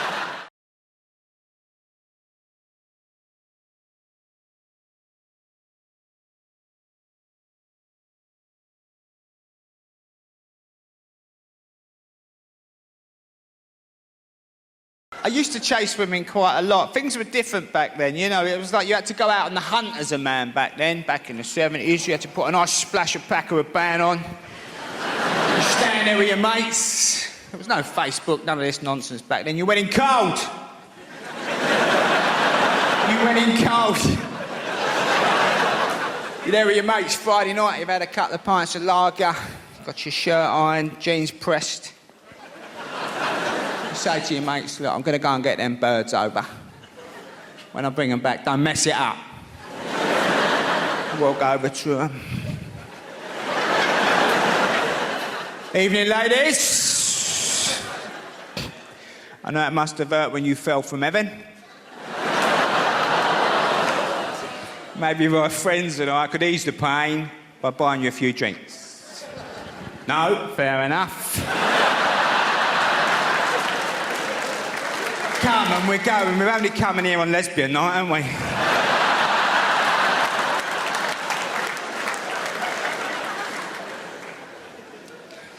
It's very nice that women don't have to worry about this nonsense now being pulled. It's great, isn't it, that they fancy you. You're in a nightclub or something, you're chatting to her, she says, oh, shut up. Shut up. I'm going to sleep with your brother. Calm down. Takes you home and uses you. You wake up in the morning a bit dishevelled. The cat's looking at you. The judgmental cat on the pine dresser.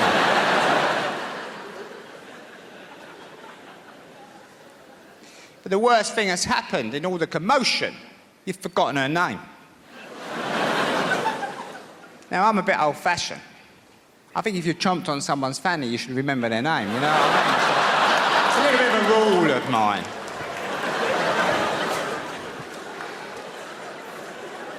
So,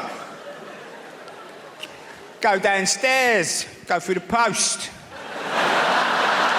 Thinking. I'm a thinker. Crafty cockney. Oh, let's just have a look here. Oh, I can't call her the occupier. That'd be a bit much. But I'm not so old-fashioned. I don't think if you've slept with someone very quickly, there still might be something there beyond the lust. So you tend to go out for a date, don't you, on the Wednesday night after work. You don't want to mess your weekend up. You go express. Pizza Express, not a hut. Too soon for the hut. Hut comes later. It's got to be express early days. Marbling table, flour. It's all going on. Now she's thinking, this geezer's all right as it happens. He's a bit of a stunner. He's not bad in the bedroom. Then you start proving you got half a brain and all. She thinks he's a potential boyfriend. Ooh. Ooh, potential boyfriend. Suddenly you're getting this speech halfway through the 4 seasons. Listen, can I assure you, it's not my usual practice to sleep with men as quickly as I happen to have slept with you. And I'm like, relax, homeowner.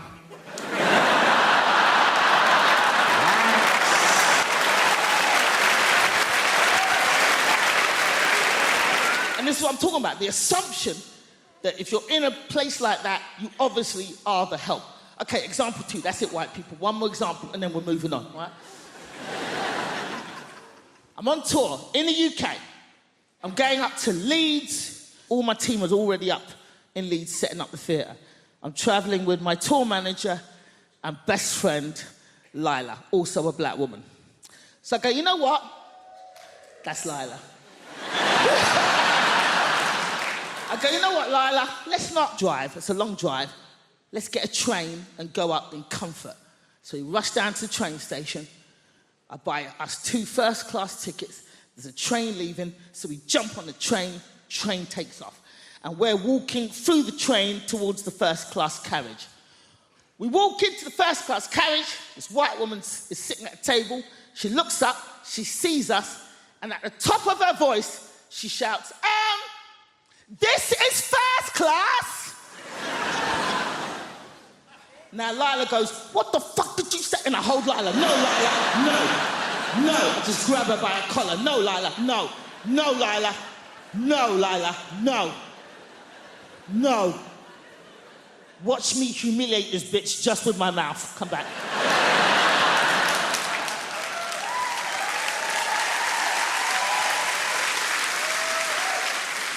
So at the top of my voice, I say, thank you, lady. But what was it about us that made you assume that we didn't belong in the first-class carriage? She starts to fumble. Everybody on the train just kind of leans out from behind their seats.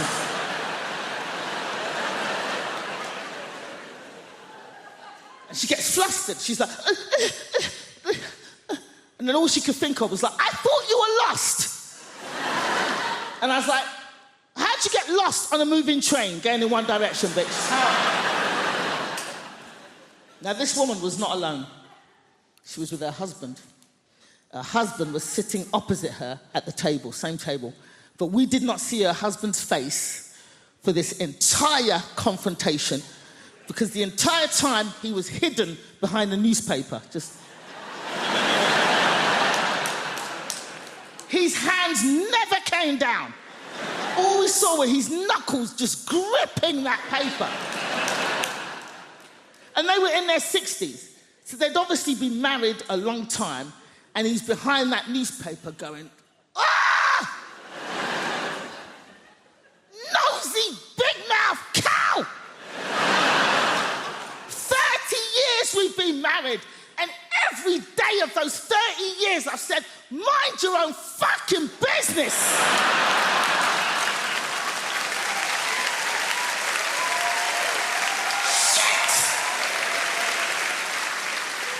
And now we're both gonna get beaten up by these two black boys.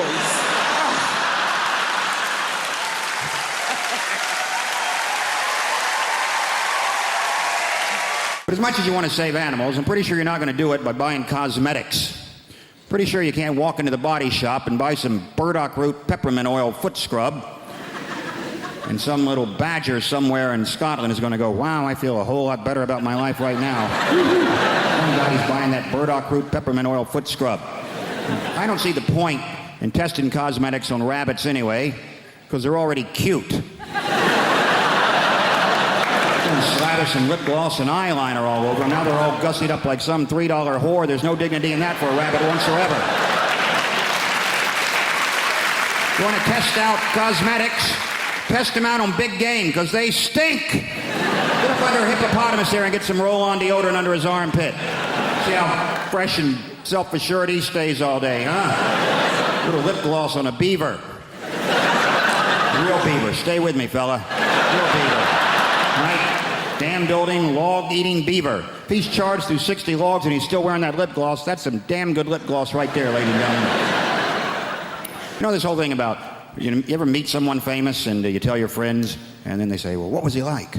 Because all they really want to hear is that he was a prick. So they like to say Tom Cruise is the nicest guy in Hollywood. And I always think, well, if I was making $8 million a film, I'd be nice too. Jesus Christ. But I'm not sure he is that nice. Because I always read these articles about how he's so insular and he's into his Scientology and he, stays at a hotel, won't make eye contact with anyone in the hotel because he doesn't want to talk about the plots to his new films. Apparently, as if staring Tom Cruise in the face, he would just crack under pressure. What are you staring at? Hey, you want to hear about my new film? You ever seen a Tom Cruise film like you couldn't figure out the plot in about 18 seconds? Oh, Christ. He's a cocktail maker. He's a pretty good cocktail maker, too. Till he has a crisis of confidence and can't make cocktails anymore. Then he meets a good-looking woman who talks him into being a better cocktail maker. A riveting piece of cinema that was. Then he's a race car driver. Pretty good race car driver, too. Till he has a crisis of confidence. Can't race cars anymore. Then he meets a good-looking woman who talks him into being a better race car driver. Then he's a jet pilot. Some of you are starting to see a pattern emerge here. Pretty good jet pilot? Yes, he was. Till he had a crisis of confidence, couldn't fly jets anymore. Then I believe he met a good-looking woman who talked him into being a better jet pilot. Then he was a sports agent. Then he was the brother of a retarded guy. He was a pretty good brother of a retarded guy till he had a crisis of confidence and wasn't so sure he was such a good brother of a retarded guy. And then he met a good-looking woman who talked him into being a better brother of a retarded guy. Then he was some kind of, I don't know what he's in now, War of the Worlds. Maybe he fights the world. You know what? I bet he's a pretty good world fighter. But at some point he'll probably have a crisis of confidence. He'll meet a good-looking woman who convinces him it's okay to fight the world. Could be a Scrabble player for all I care. He's a pretty good Scrabble player. Till he draws all vowels. Has a crisis of consonants. And he meets a lovely Welsh woman who teaches him a lot of words he's never heard before. Oh, yes. You know what I love about London town is we welcome all the people from all around the world, innit? I bet you he's got people from overseas in the house tonight. Overseas people, show me some love. Loads and loads and loads. What about over there? I saw a few people who was from overseas. Where are you from, guys? Australia. Welcome the Australians. There's so many Aussies in London. We even got nicknames for each other. That's crazy. You call us Poms, innit? Yeah. We call you racists.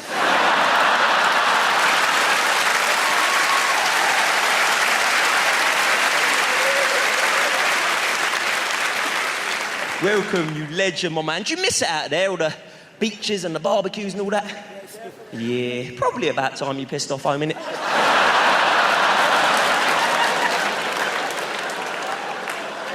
Jokes, you legend. It's just banter. Do you know what I mean? We'll have a drink in the bar afterwards? Yes. Promise you'll serve me first, though.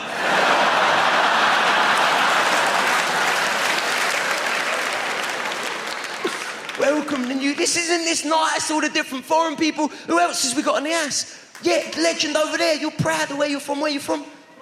Wales. You idiot.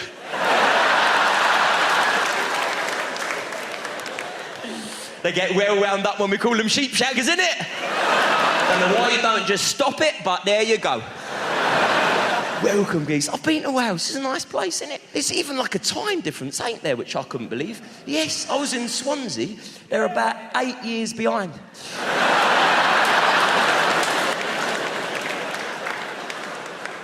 Welcome to Wales, man. Who else has we got in? And it's nice. What's that, you legend? Kenya? Oh, welcome, you legend. I got African relatives of mine, and I feel like there's a bond there. I never knew I had African relatives until I got an email out of the blue about 2 weeks ago.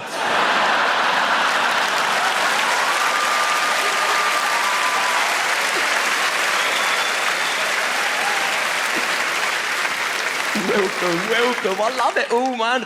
All the different cultures, all the different things, different accents. Ain't that fun? Everyone's got different accents. I hear different accents, I think of different things. I hear like Australian accent, I'm thinking sport. You know, I hear Italian accent, I'm thinking food. I hear Indian accent, I think I'm about to be put on hold.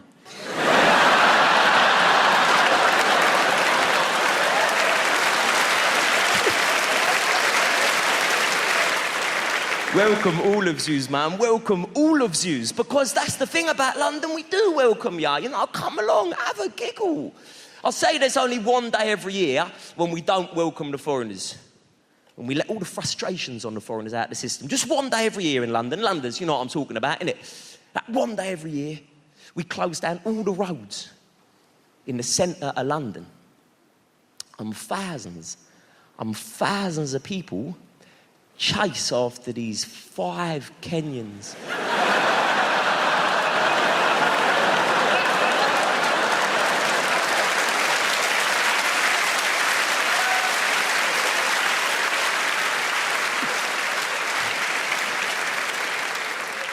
And a load of people in wheelchairs. It's not nice.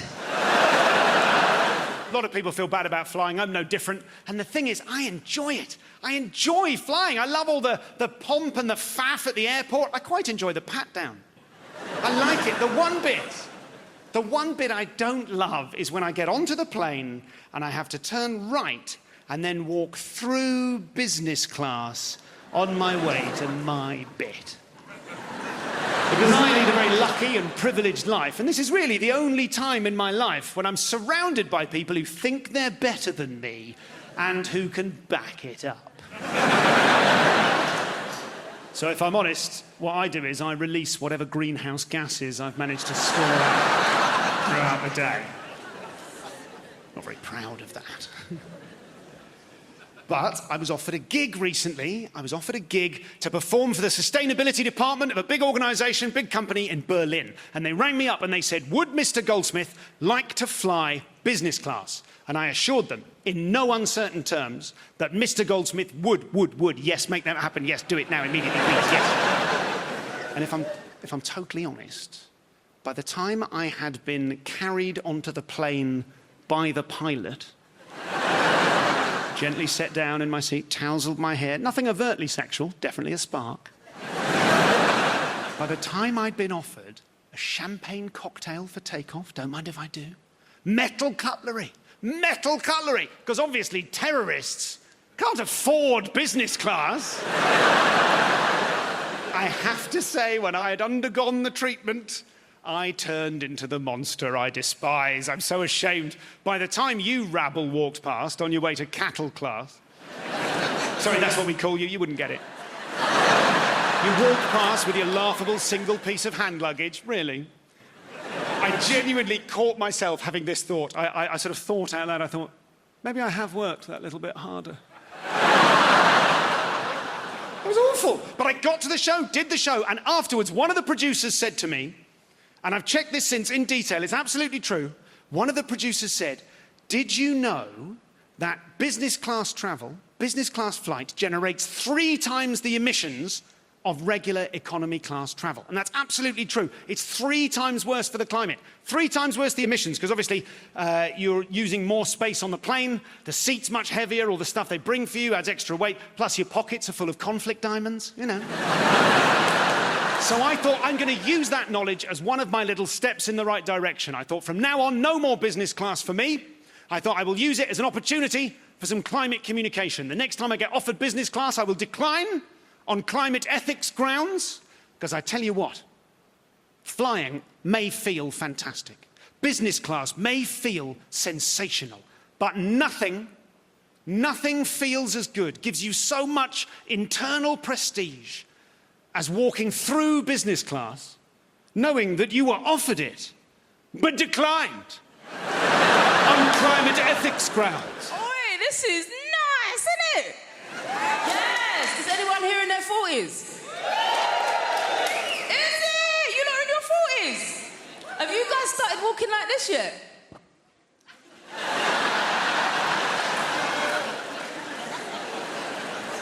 It happens like clockwork, you know? It's mad. Like, I'll be walking around the co-op like I'm in an art gallery, just... Reduced by how much? Not enough. That, and I've got a boner for linen. Ooh. In it. I literally go out shopping for fabric and I'm like, give me a fabric that will crease really easily. Yes. I want to iron it for at least an hour. That's for me. That and candles. Woo! Now listen, I used to party hard. And I found that burning your money via candles is a great replacement. When I say I like candles, yeah, I'm going diptyque, baby. Thank you. I'm going Joe Malone. Fig for me. Which also, like, I'm from a council estate. What does fig really smell like? Does anyone... I'm just going on what Joe Malone told me, you know what I mean? I'm like, these candles are expensive. I reckon for a £5, I could probably buy 50 figs, chuck it in the oven and just waft it around the house a few times. The dream is, yeah, I want enough money that I can light a Joe Malone candle when it's just me in the house.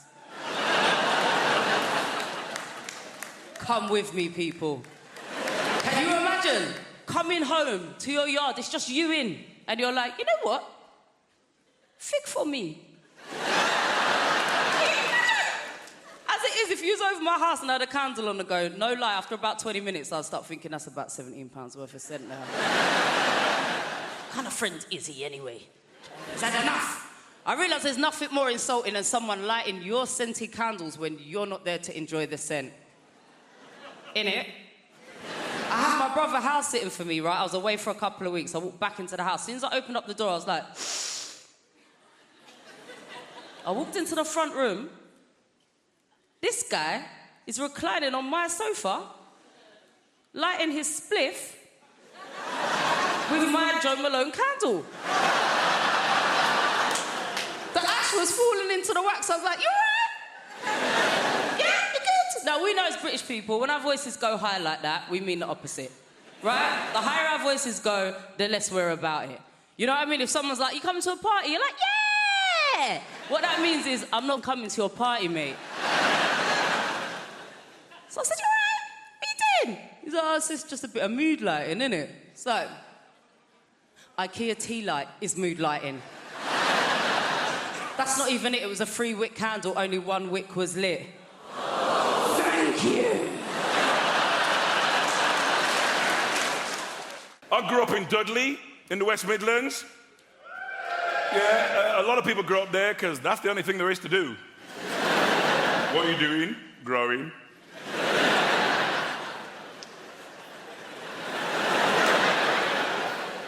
In the 50s, my parents emigrated from Jamaica to Dudley. Yeah, Nancy, I'm going to say that again just for you. They emigrated from Jamaica to Dudley. Why? What was my dad thinking? Bloody blue sky all the time. I want hail and sleet and snow. All this joyous reggae music. Where can a man get some Des O'Connor? We need pack your bags, we're going to Dudley. They made me go to church every Sunday.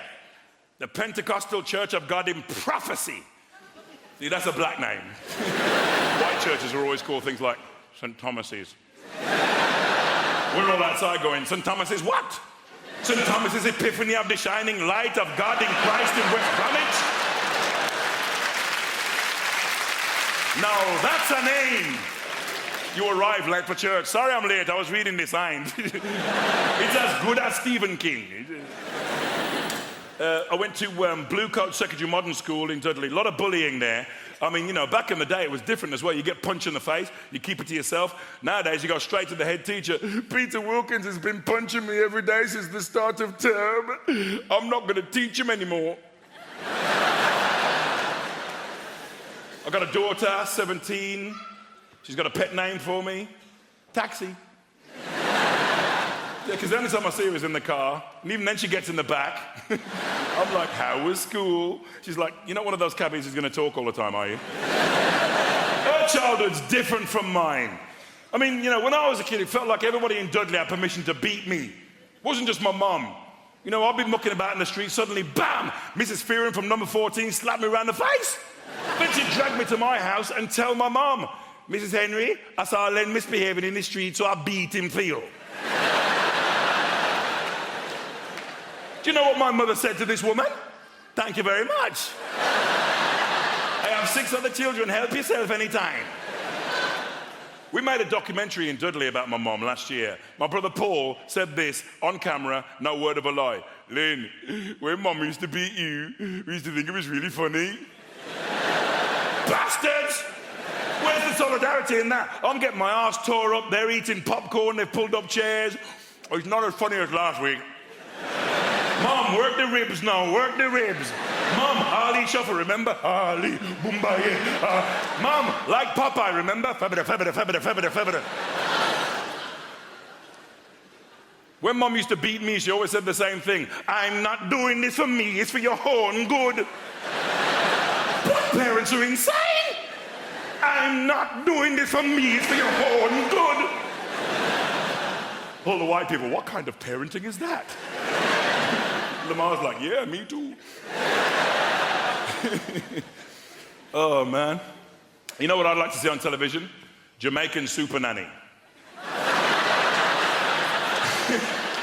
Beat him if it's been bad, beat him if it's been good. Beat him to show how much you love him.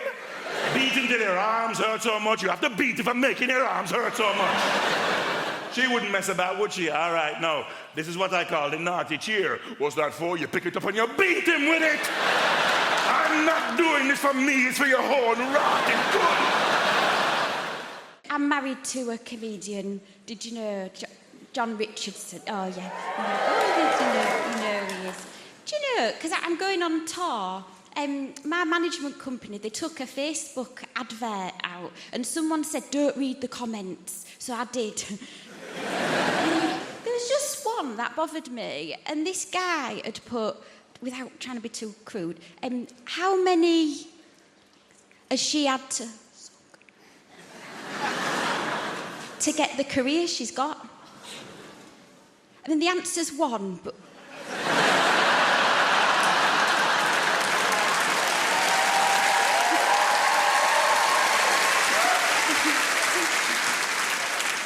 It's weird to applause that, isn't it?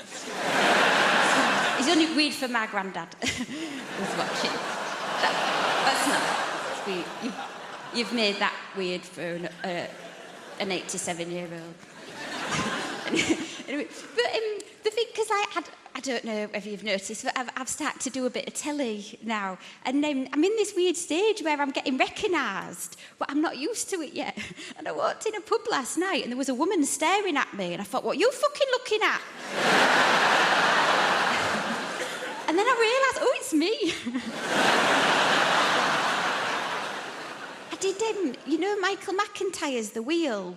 Have you seen it? The game show? I lost someone £98,000.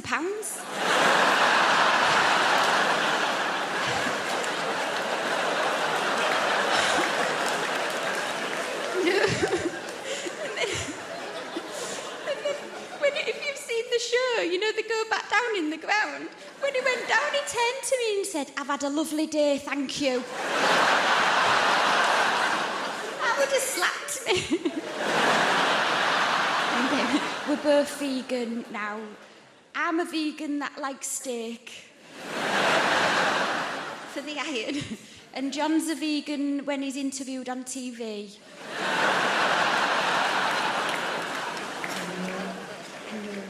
It's a weird life for him, though, you know. As seeing it through his eyes, the situations we're getting from... Because he's been on TV 10 years. And we went and did this gig, you know, in a school. And then we parked up, and he turned to me and he said, "I've got to go." And I was like, "Oh, all right then, just wait till you get in." He was like, "I've got to go now." And he didn't let me get out. He got on the back seat, and luckily we had a bucket because we've been to Seaside. We've got blacked out windows. And I got out, and there was 2 of his fans waiting for him. And they said, "We've come all the way from Rotherham to see John." They said, "Where is he?" I said, "He's shitting in a bucket in the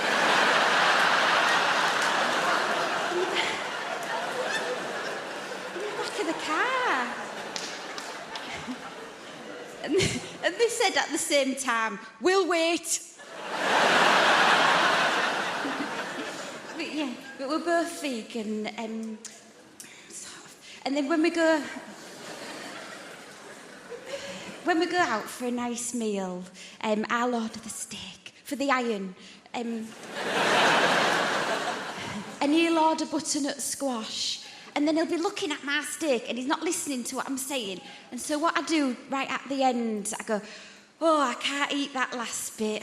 Oh, what a waste," like that. And then we just swap the plates round and it's all in silence. And he eats this bit of steak and the look on his face after he's eaten it is like, you know those Facebook adverts that go viral of the deaf baby when it gets a hearing aid?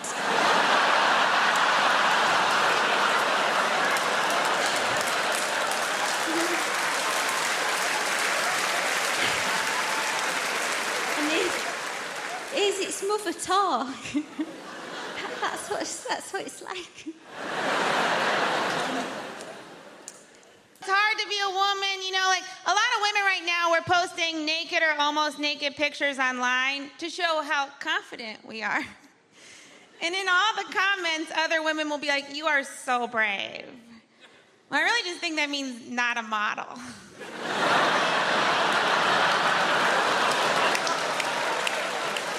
Also, it's not brave. There's no soldier looking down at that picture being like, "Oh, what a brave lady." You know, a man posts a naked picture, he just loses custody of his kids. And if showing your weird body's brave, then the guy that masturbated in front of me on the subway is very brave. Because he had a real weird body. And he was making weird faces. He might be the bravest man I know. But that's the thing, we're supposed to care so much about our bodies as women, you know? And there's even campaigns that we should love our bodies and be confident in our bodies. Or we could just stop caring about it. Because you know who doesn't care about their bodies? Men. You know what men are? Successful. Men are presidents, men are CEOs. You've never heard a CEO go, "I want to get profits up and keep costs down and love me for me." 3 p.m. we're gonna have a meeting about how I can accept the fact that I have my mother's thighs. You know who should care about their bodies? Men. You have weird bodies, men. You're gross. Your balls are gross. I've never seen a guy be like, "Oh, I can't wait to get his pants off and see that weird bag of stuff between his legs." What is it? It's like when you go to a haunted house and you stick your hand in a jar, you're like, "Please be grapes." Balls seem like a real god whoopsie. It's like when you're putting together furniture and supposed to go somewhere. I guess I'll hang him from a satchel. Even the name sounds like a mistake. What are you gonna call him? Scrotum. Okay. This is how you knew God didn't care about balls at all. Everything else important, he covered in bone. Balls, he was like, let them fly. You are so lucky we get our faces near them. If a woman puts your balls in her mouth, you should pay her a lot of money. And not in like a prostitute way, and like a, I don't know how else to say thank you. This is a very nice thing you just did to me. And you didn't get any pleasure out of it. There's not a single woman that's like, that's what does it for me. You were more of a saint than Mother Teresa for that. There's no way she ever did it. I get one wrinkle, my career is over. I had to put paint on my face just to leave my home. And you guys get to walk around those wrinkly, dangly bags of crap. You should have to put makeup on them. At the very least, googly eyes. I don't know if it'd be better or worse, it'd be fun. He's happy, he's sad. He lost his boner. And I don't know how we ever let you guys get away with calling our boobs saggy. Your balls are saggy. You should wear a bra. And you make it fancy.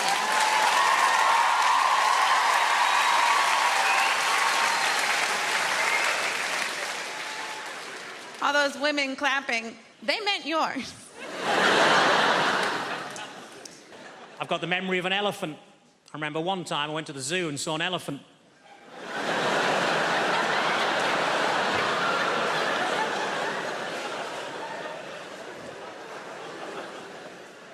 I was disappointed to find that Dunkirk wasn't actually a biography of William Shatner.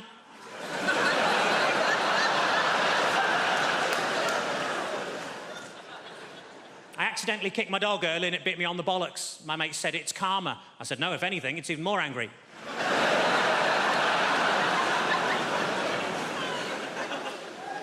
I tell you what always catches my eye, short people with umbrellas.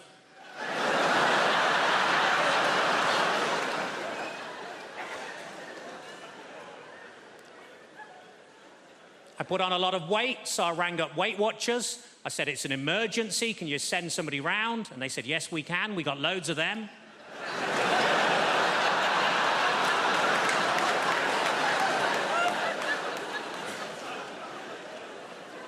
I was actually thrown out of Weight Watchers for making sarcastic comments at the weekly weigh-in. As you can imagine, I accepted the decision with huge grace, because they threw her out as well.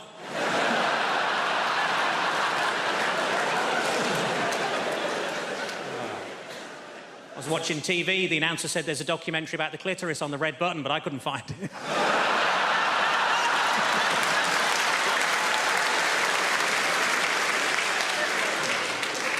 I was in a fancy lingerie shop.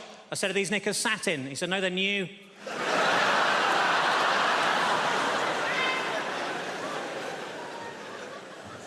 I didn't know what to get my little niece for Christmas, so I asked my sister what she's into. Apparently, at the moment, she's mad about frozen stuff, so I got her some oven chips and peas. It's been a tough week. I got myself a memory foam mattress, and now it's trying to blackmail me.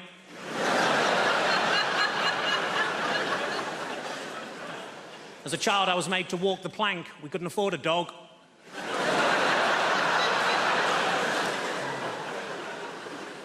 I went on a positive thinking course. It was shit. You would be. And it was half empty. The area in a Nando's between the front and back door is called the peri-perineum.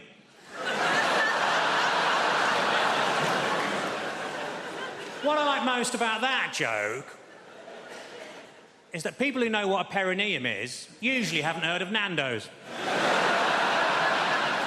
Ironically, there's only a very small overlap between the two.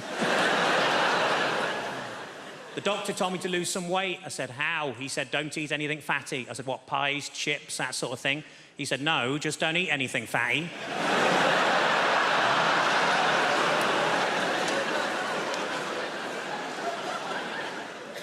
Old lady names are very much back in fashion at the minute, like Lily or Elsie or Rose, and we wanted something like that for our daughter, but we couldn't decide, so in the end we just called her Nan.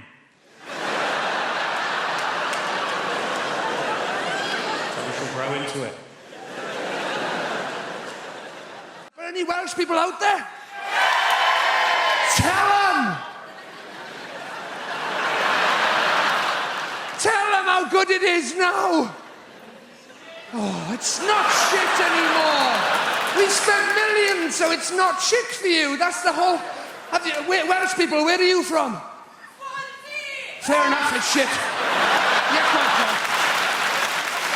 Yeah. I'm trying to explain that the place has improved and you lob Swansea in just to... Lucky Swansea's still a desperate dump, isn't it? Let's face it. Devoid of any hope whatsoever, Swansea.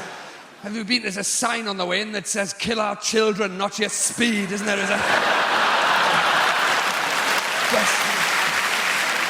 I'm talking about places like Cardiff and the places that have... Yes! These places have improved. We've had development money. We've done Cardiff Bay. Have you been there? Go there on holiday. It's lovely. We've done it all up. You've got cafes and bars. You've got the sea down there now. It's amazing. True, down where the shit was, that's all sea now, most of it. And it's going to be amazing when they finish it. Has anybody seen the posters of what Cardiff Bay is going to be like when it's all done? It's not. It's going to be amazing. There's going to be people chatting, laughing, texting. Welsh people, these are presumably. Having interesting conversations over dinner. We're all going to be a lot better looking by the time it's finished as well. You look out. Where they're going to get these people with fashionable glasses and teeth from in Cardiff, I got no idea. You've got to admire their optimism, haven't you? Fair play. Talking of optimism, you've got Cardiff Bay. I was there not long ago. Some of these restaurants, some of them have got tables outside. Al fresco dining in Cardiff. They're having a laugh on me. I tried to have a Twix at a bus stop in Wales a few years ago. It was too wet to eat, to be honest with you. Everybody's pretending it's Madrid. Come on, we'll sit outside. Your soup bowl's filling up faster than you can eat it, for Christ's sake. Stop raining! You never get past your starters after 7 hours of soup and rainwater. You give up. Through your gin and tonic's overflowing, the little umbrella's blown inside out. Turn it back into the wind! Turn it back into the wind! There's waiters with frosted eyebrows fighting their way to the table. Spaghetti carbonara! Spaghetti carbonara! Sure, I'll get another one! I'll get another one! There's people throwing Lifebuoys to their bread rolls. I'll pull you in! I'll pull you in! Peas being airlifted to safety. Oh, Wales is improving. Even the valleys. Go to the valleys on holiday. Even the valleys. They are. Shut your face. They're getting better. They're getting better, the Welsh. I did a gig in Pontypridd. Yeah, in the Welsh valleys. Were you there at the gig I did when there was a piece of sun-dried tomato on the stage? Not bullshit. In a real piece of sun-dried tomato. We couldn't even do the gig. Everybody was just staring at it. I couldn't get them back. I couldn't get their attention. That's not local to your area, is it? The sun-dried tomato. Hey, there was a pile-up in the valleys a few years ago because somebody mentioned satsumas. Did you read about that? Somebody's trod in that, haven't they? That's what's happened. Do you live here now, madam? Do you live here? Are you from the valleys? My boyfriend is from the valleys. Your boyfriend? It was probably him that trod in the sun-dried tomato and dragged it all the way back. He probably stepped in the sun-dried tomato in London and took it all the way back to the... He must have been shitting himself on the way back. They'll kill you for that in Pontypridd, won't they? Get it off me! They're gonna kill me! They're gonna kill me! Ditch the shoe! Ditch the shoe! I can't wait to get old. I'm looking forward to getting old. Old people can do what they like. You see any old person, they do what they like. I was on the bus the other day, this incredibly old woman got on, she went straight up to this guy who was sitting down and said, "How old are you?" This guy was like, 37. She said, "I'm 84. Get up." I was like, oh my God, she just invented human top trumps. This guy missed a trick. He should have demanded another round. Be like, all right, old lady, what's your top speed? No chance. think the worst thing about having a baby, without a doubt, the worst thing about the whole pregnancy, I'd say even more painful than labour, was telling my parents that I was pregnant. Because my parents never talked to me about sex. They just never did that. I mean, to be fair on them, I think they operated on a need-to-know basis, and given I had a head brace till I was 17, they thought, do you know what? She doesn't need to know. But the only time my mum ever talked to me about sex, she once sort of in passing said, oh, by the way, when you make love to a man, put a towel down first. That's it. Both practical and disturbing. Put a towel down first. That's what she'd say. Put a towel down first. I thought, it's given me a pathological fear of sun loungers ever since. And my parents' towel collection. But I swear, I knew nothing about sex as a teenager. I think the closest I came to having sex at that time was when I was doing lengths in a local pool and a man accidentally butterflied over me. I mean, I lost my virginity so late in the end that when it finally happened, I wasn't so much deflowered as deadheaded.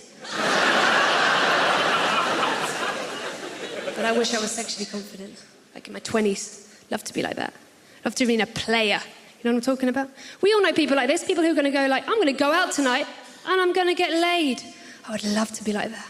I'd love to be the sort of person who could just walk into any nightclub with my towel.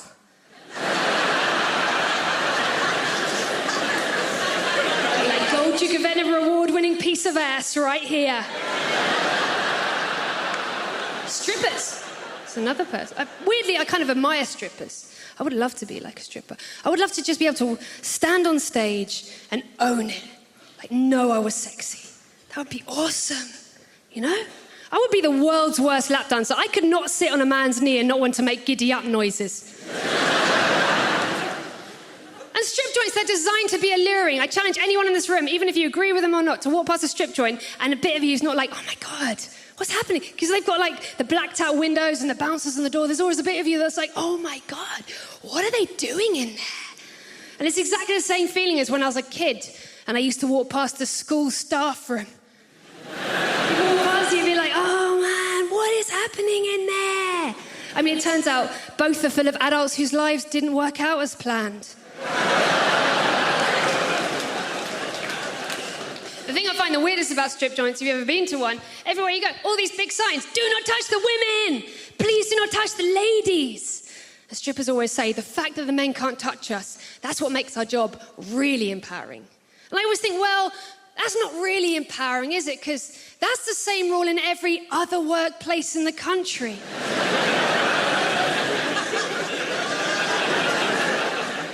You know, walk in a shop and it says, welcome to Tesco's, don't finger the staff.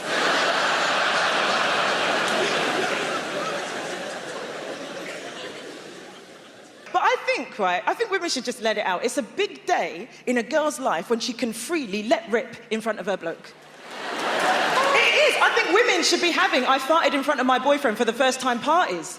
I do. I think they should be ringing up their mums, just going, Mum, I've got something to tell you. Oh, darling, what is it? What is it? What is it? What is it? I just did a fart in front of Tom. Oh, darling, that's wonderful news, wonderful news. And what did he say? He didn't say anything. He just laughed and farted back. My little girl's all grown up. Meanwhile, Dad will be in the background just going, women are farting far too early in front of their boyfriends these days. It was 18 months before your mother even trumped in my direction. 6 months before she'd take a dump in the house when I was around. Yes. And also, I'll tell you something else we pretend as well. We keep the old, the lady garden quite tidy, us girls, don't we, in the early stages? We all do little tricks with it. Look, it's the strip, it's the Brazilian. Oh, look, I put a hat on it, it's the Mexican. Like, we do all that in the early stages, and then after about a year, it looks like the back of the wardrobe that leads to Narnia. Well, if he wants it, he's going to have to work for it.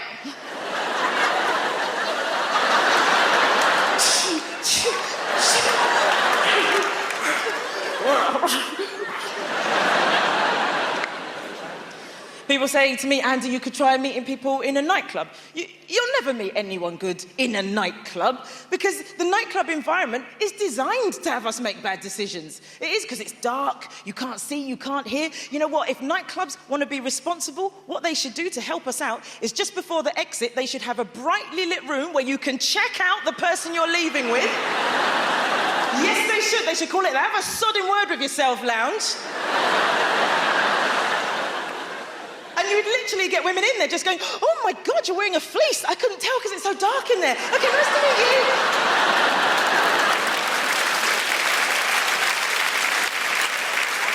But listen, if you meet somebody online, all I'm going to say is there's some safety things to take into consideration. Now, I met somebody through Twitter, just the once. I'll never do it again.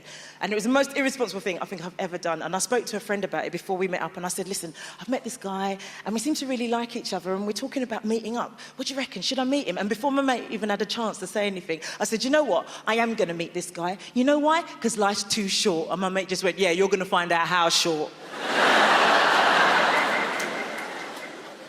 And my mum says, she says, look, if you go on these dates, make sure you meet in a public place, okay? And I'm just going to add something to that. Public place, brill. Public house, excellent. Public toilet. Never meet in a public toilet. No good can come of it. Unless it's, you know them space-age toilets that they have outside, where you put the money in, press the button, and then the door opens. You know why? Because you can pretend it's blind date. How cool is that? You just put the money in, press the button. And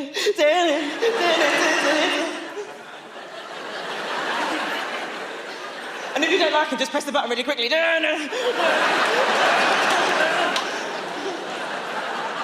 I don't know why, like, young couples, new couples have got this obsession with finding out how many people someone's been out with from before.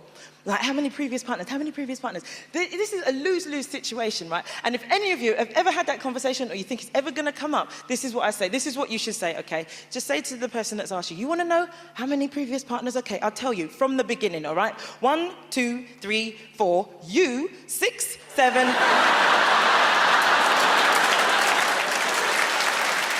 I hated teaching, and it's a brilliant, wonderful, noble profession, obviously, teaching. I hated it because I didn't want to do it.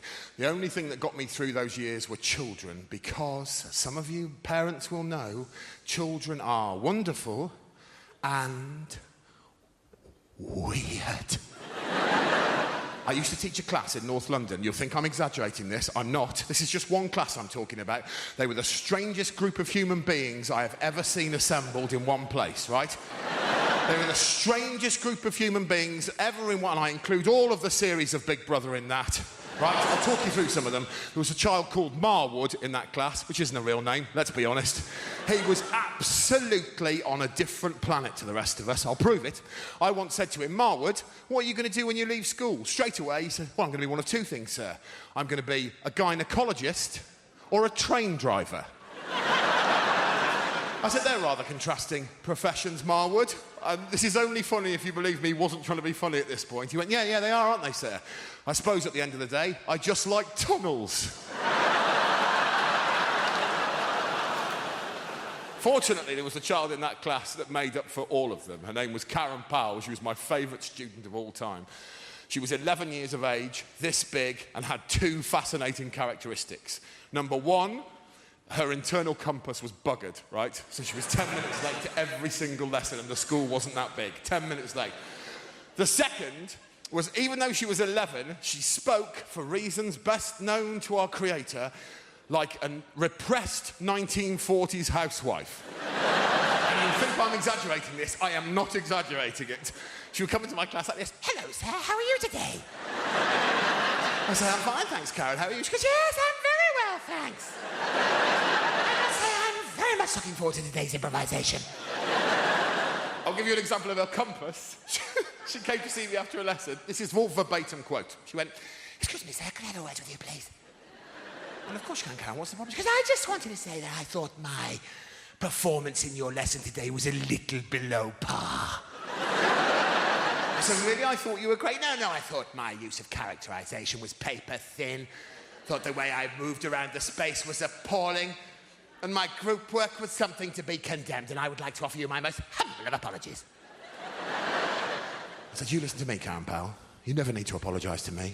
You are my favourite pupil because you make me laugh my head off. Now go outside and enjoy your lunchtime. You've deserved it. She said, you know what? I think I will. I turned round at that point to do a little bit of admin, ladies and gentlemen. Karen was then faced with a choice.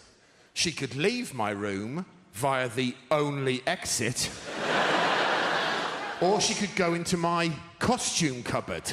I don't know what happened, but for safety, I'll tell you this. I locked my costume cupboard before I went for my lunch.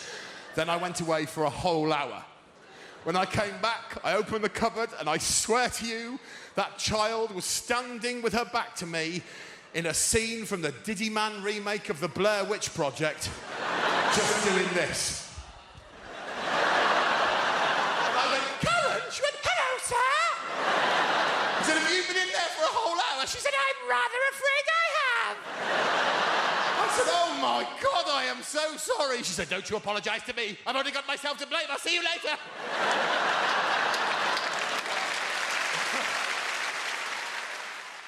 I'm going to make a concerted effort to be positive and happy, because that's what people like, apparently.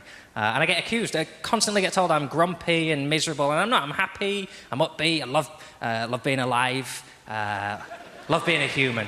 Being a human's unbelievable, isn't it? If you're a human, you really have nothing to moan about. I realised this year that being a human is the best on the planet. I was on a plane eating a chicken sandwich. That's not it. It's pretty good, though. I thought, I am eating a bird whilst I am flying. Unbelievable! I, a flightless land mammal, am consuming a bird in mid-air.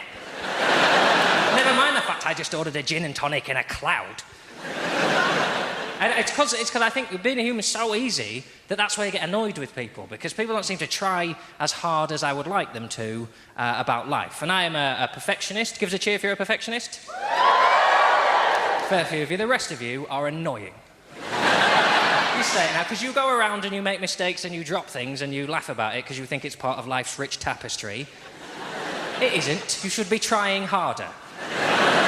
I'm like a massive perfectionist to the point that every mistake in my life counts the same. So, in my world, dropping a spoon is the same as running someone over. In that you didn't mean to do it and you did it, so you have to get angry about it and make sure it never happens again. And I watch people make mistakes. I came into London last year to do some gigs, and I was on the London Underground. I was on the Hammersmith and City line, which, if you don't know London, is the line that goes from Hammersmith into the city. Cockneys really don't piss around when they're naming their things. Oh, bit of a tube line, Gary. It goes from Hammersmith to the city. Oh, yeah? What you going to call it? Don't muck about, Gary. Don't muck about.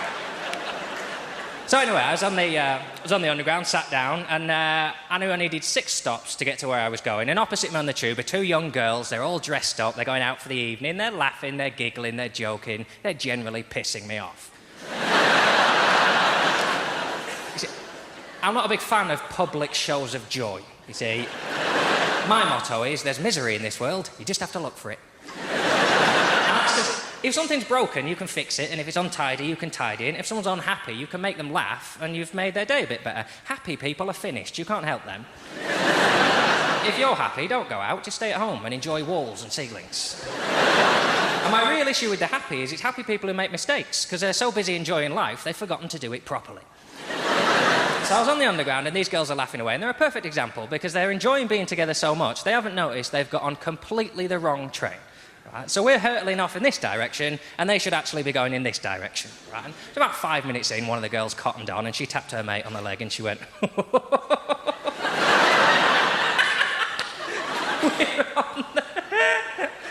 I would have been furious. Let's say it now. That's not funny, is it? What's happened there is you've just lost a big chunk of your life. The time you were going to spend doing the thing you've left the house to do, you will now spend correcting your ineptitude. I know some people say, once you've got on the wrong train, John, there's nothing you can do but laugh about it. But the only reason you would ever laugh in this situation is if you do this so often, you've just had to learn to find it amusing. Done it again. What are we like? I'll tell you. shit at being alive, it would appear. I just celebrated 9 years of marriage just the other day. You know what I'm saying? Yes. Thank you, guys. Thank you. 9 years married to the same person. Jesus Christ, man. Listen, man, I'm just glad I'm no longer dating. I'm glad. Because dating right now is the ghetto. I'm not going to lie to you.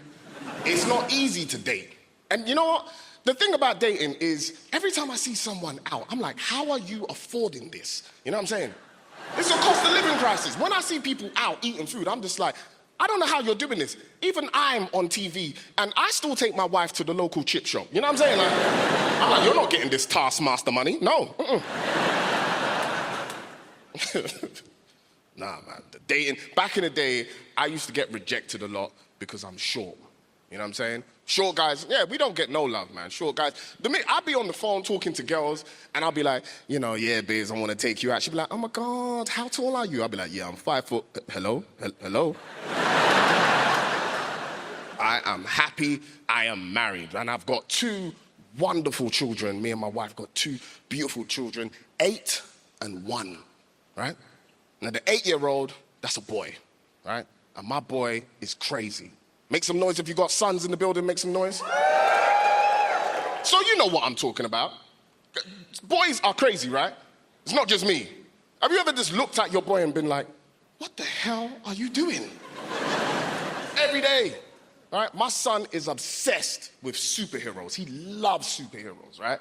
Which is a bit weird in our household because we're like devout Christians, like especially my wife. We love going to church, right? My wife is definitely getting into heaven, 100%. Like, hopefully, I'm her +1. I hope, you know what I'm saying?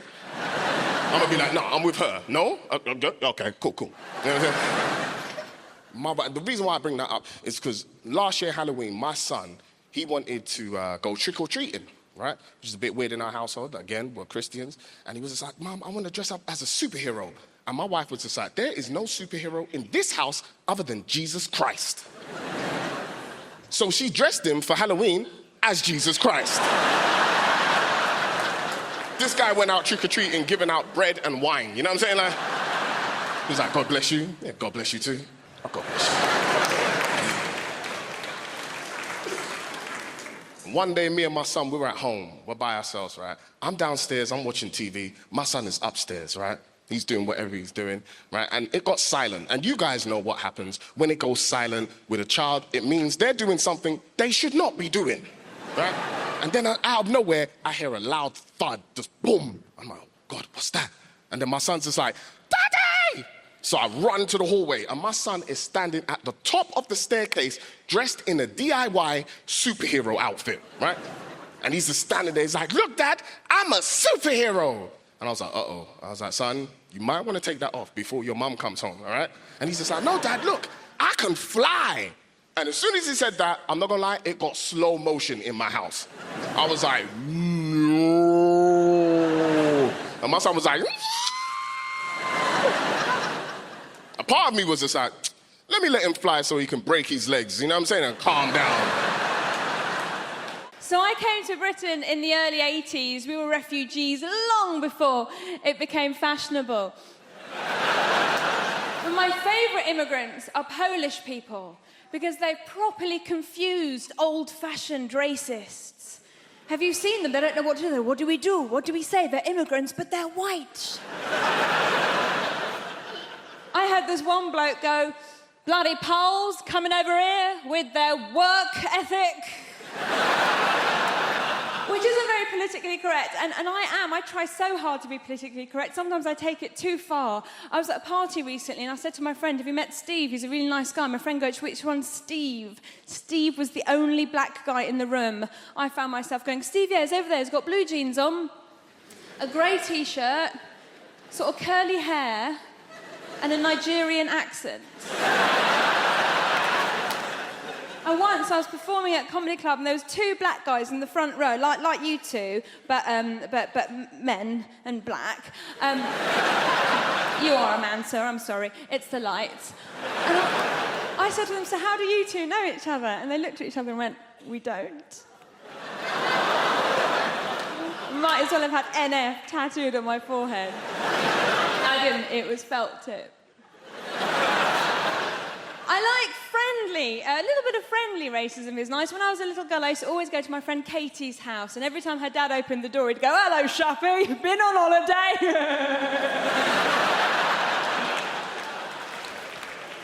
So, I have a little boy, I have a baby boy, I'm a mum, and I'm looking at you, some of you are so young. I could be your mummy if I lived somewhere rural. Like a lot of women, I got to my 30s and I thought, I've got to have a baby now. Why, my mum's still young enough to look after it for me. And I went to all the antenatal classes, and this woman came up to me, one of the other mums goes, "Oh, how are you planning on losing your baby weight?" And I was like, "Well, I was just thinking of having the child." And she was like, "Oh, I'm going to be a yummy mummy. I'm going to lose all my yummy mummy." That's just like a middle-class way of saying MILF. I was so happy when I found out that I was pregnant. And we had a scan and we knew that it was a boy. And people said to me, "Why did you find out the sex of your baby? Didn't you want a surprise?" Well, it's going to be a boy or a girl, do you know what I mean? The only surprise would have been if it was a puppy. And there are no puppies in my family. There's one goat, it's not a blood relation. Thank goodness I have a child now. It was no fun being a broody Iranian woman. Every time I said to people, "My body clock's ticking," they'd hit the ground.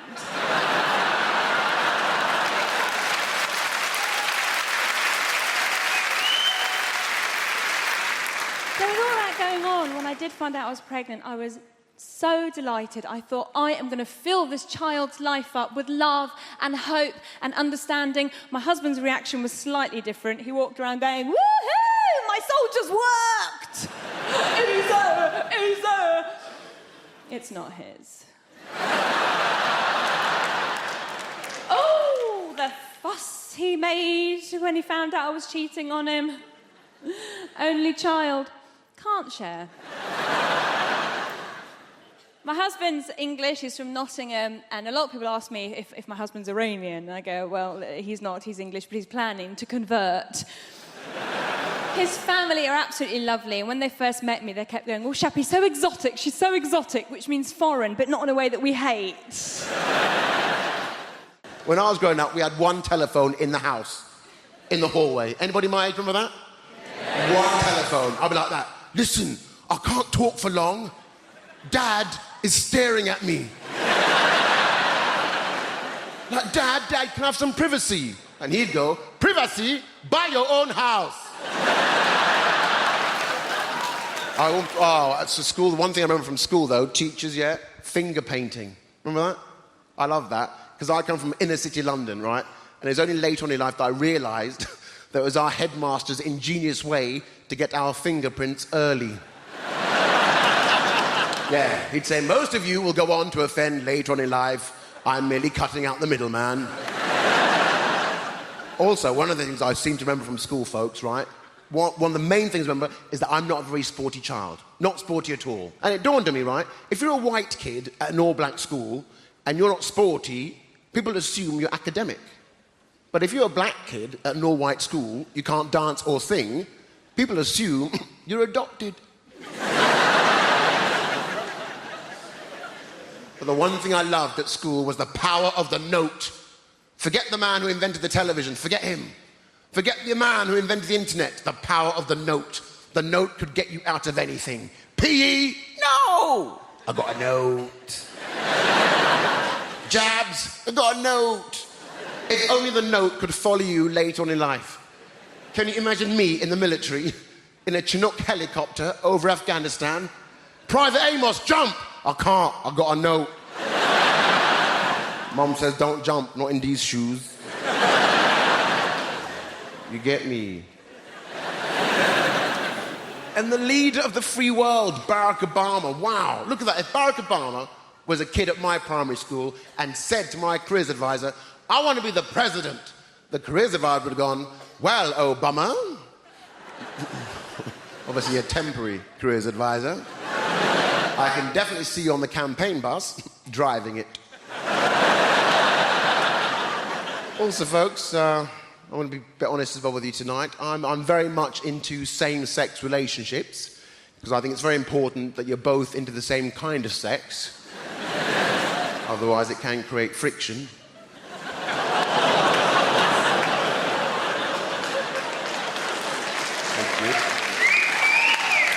And people say to me, Steve, are you gay or bisexual? And I go, definitely gay. There's no two ways about it. And that's one positive thing about being gay, because a lot of those skills are transferable. Is that too much? But my mum's take on it is this. If my mum saw me having sex with a man, she'd be like this. Oh, the man my son is having sex with, he is the gay one. That's my mum. But my friends, you know, they're quite bad at trying to set me up. I say to them, I like a man in uniform. Barry from B&Q wasn't quite what I had in mind.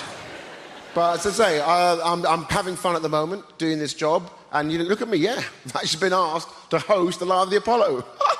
Yeah.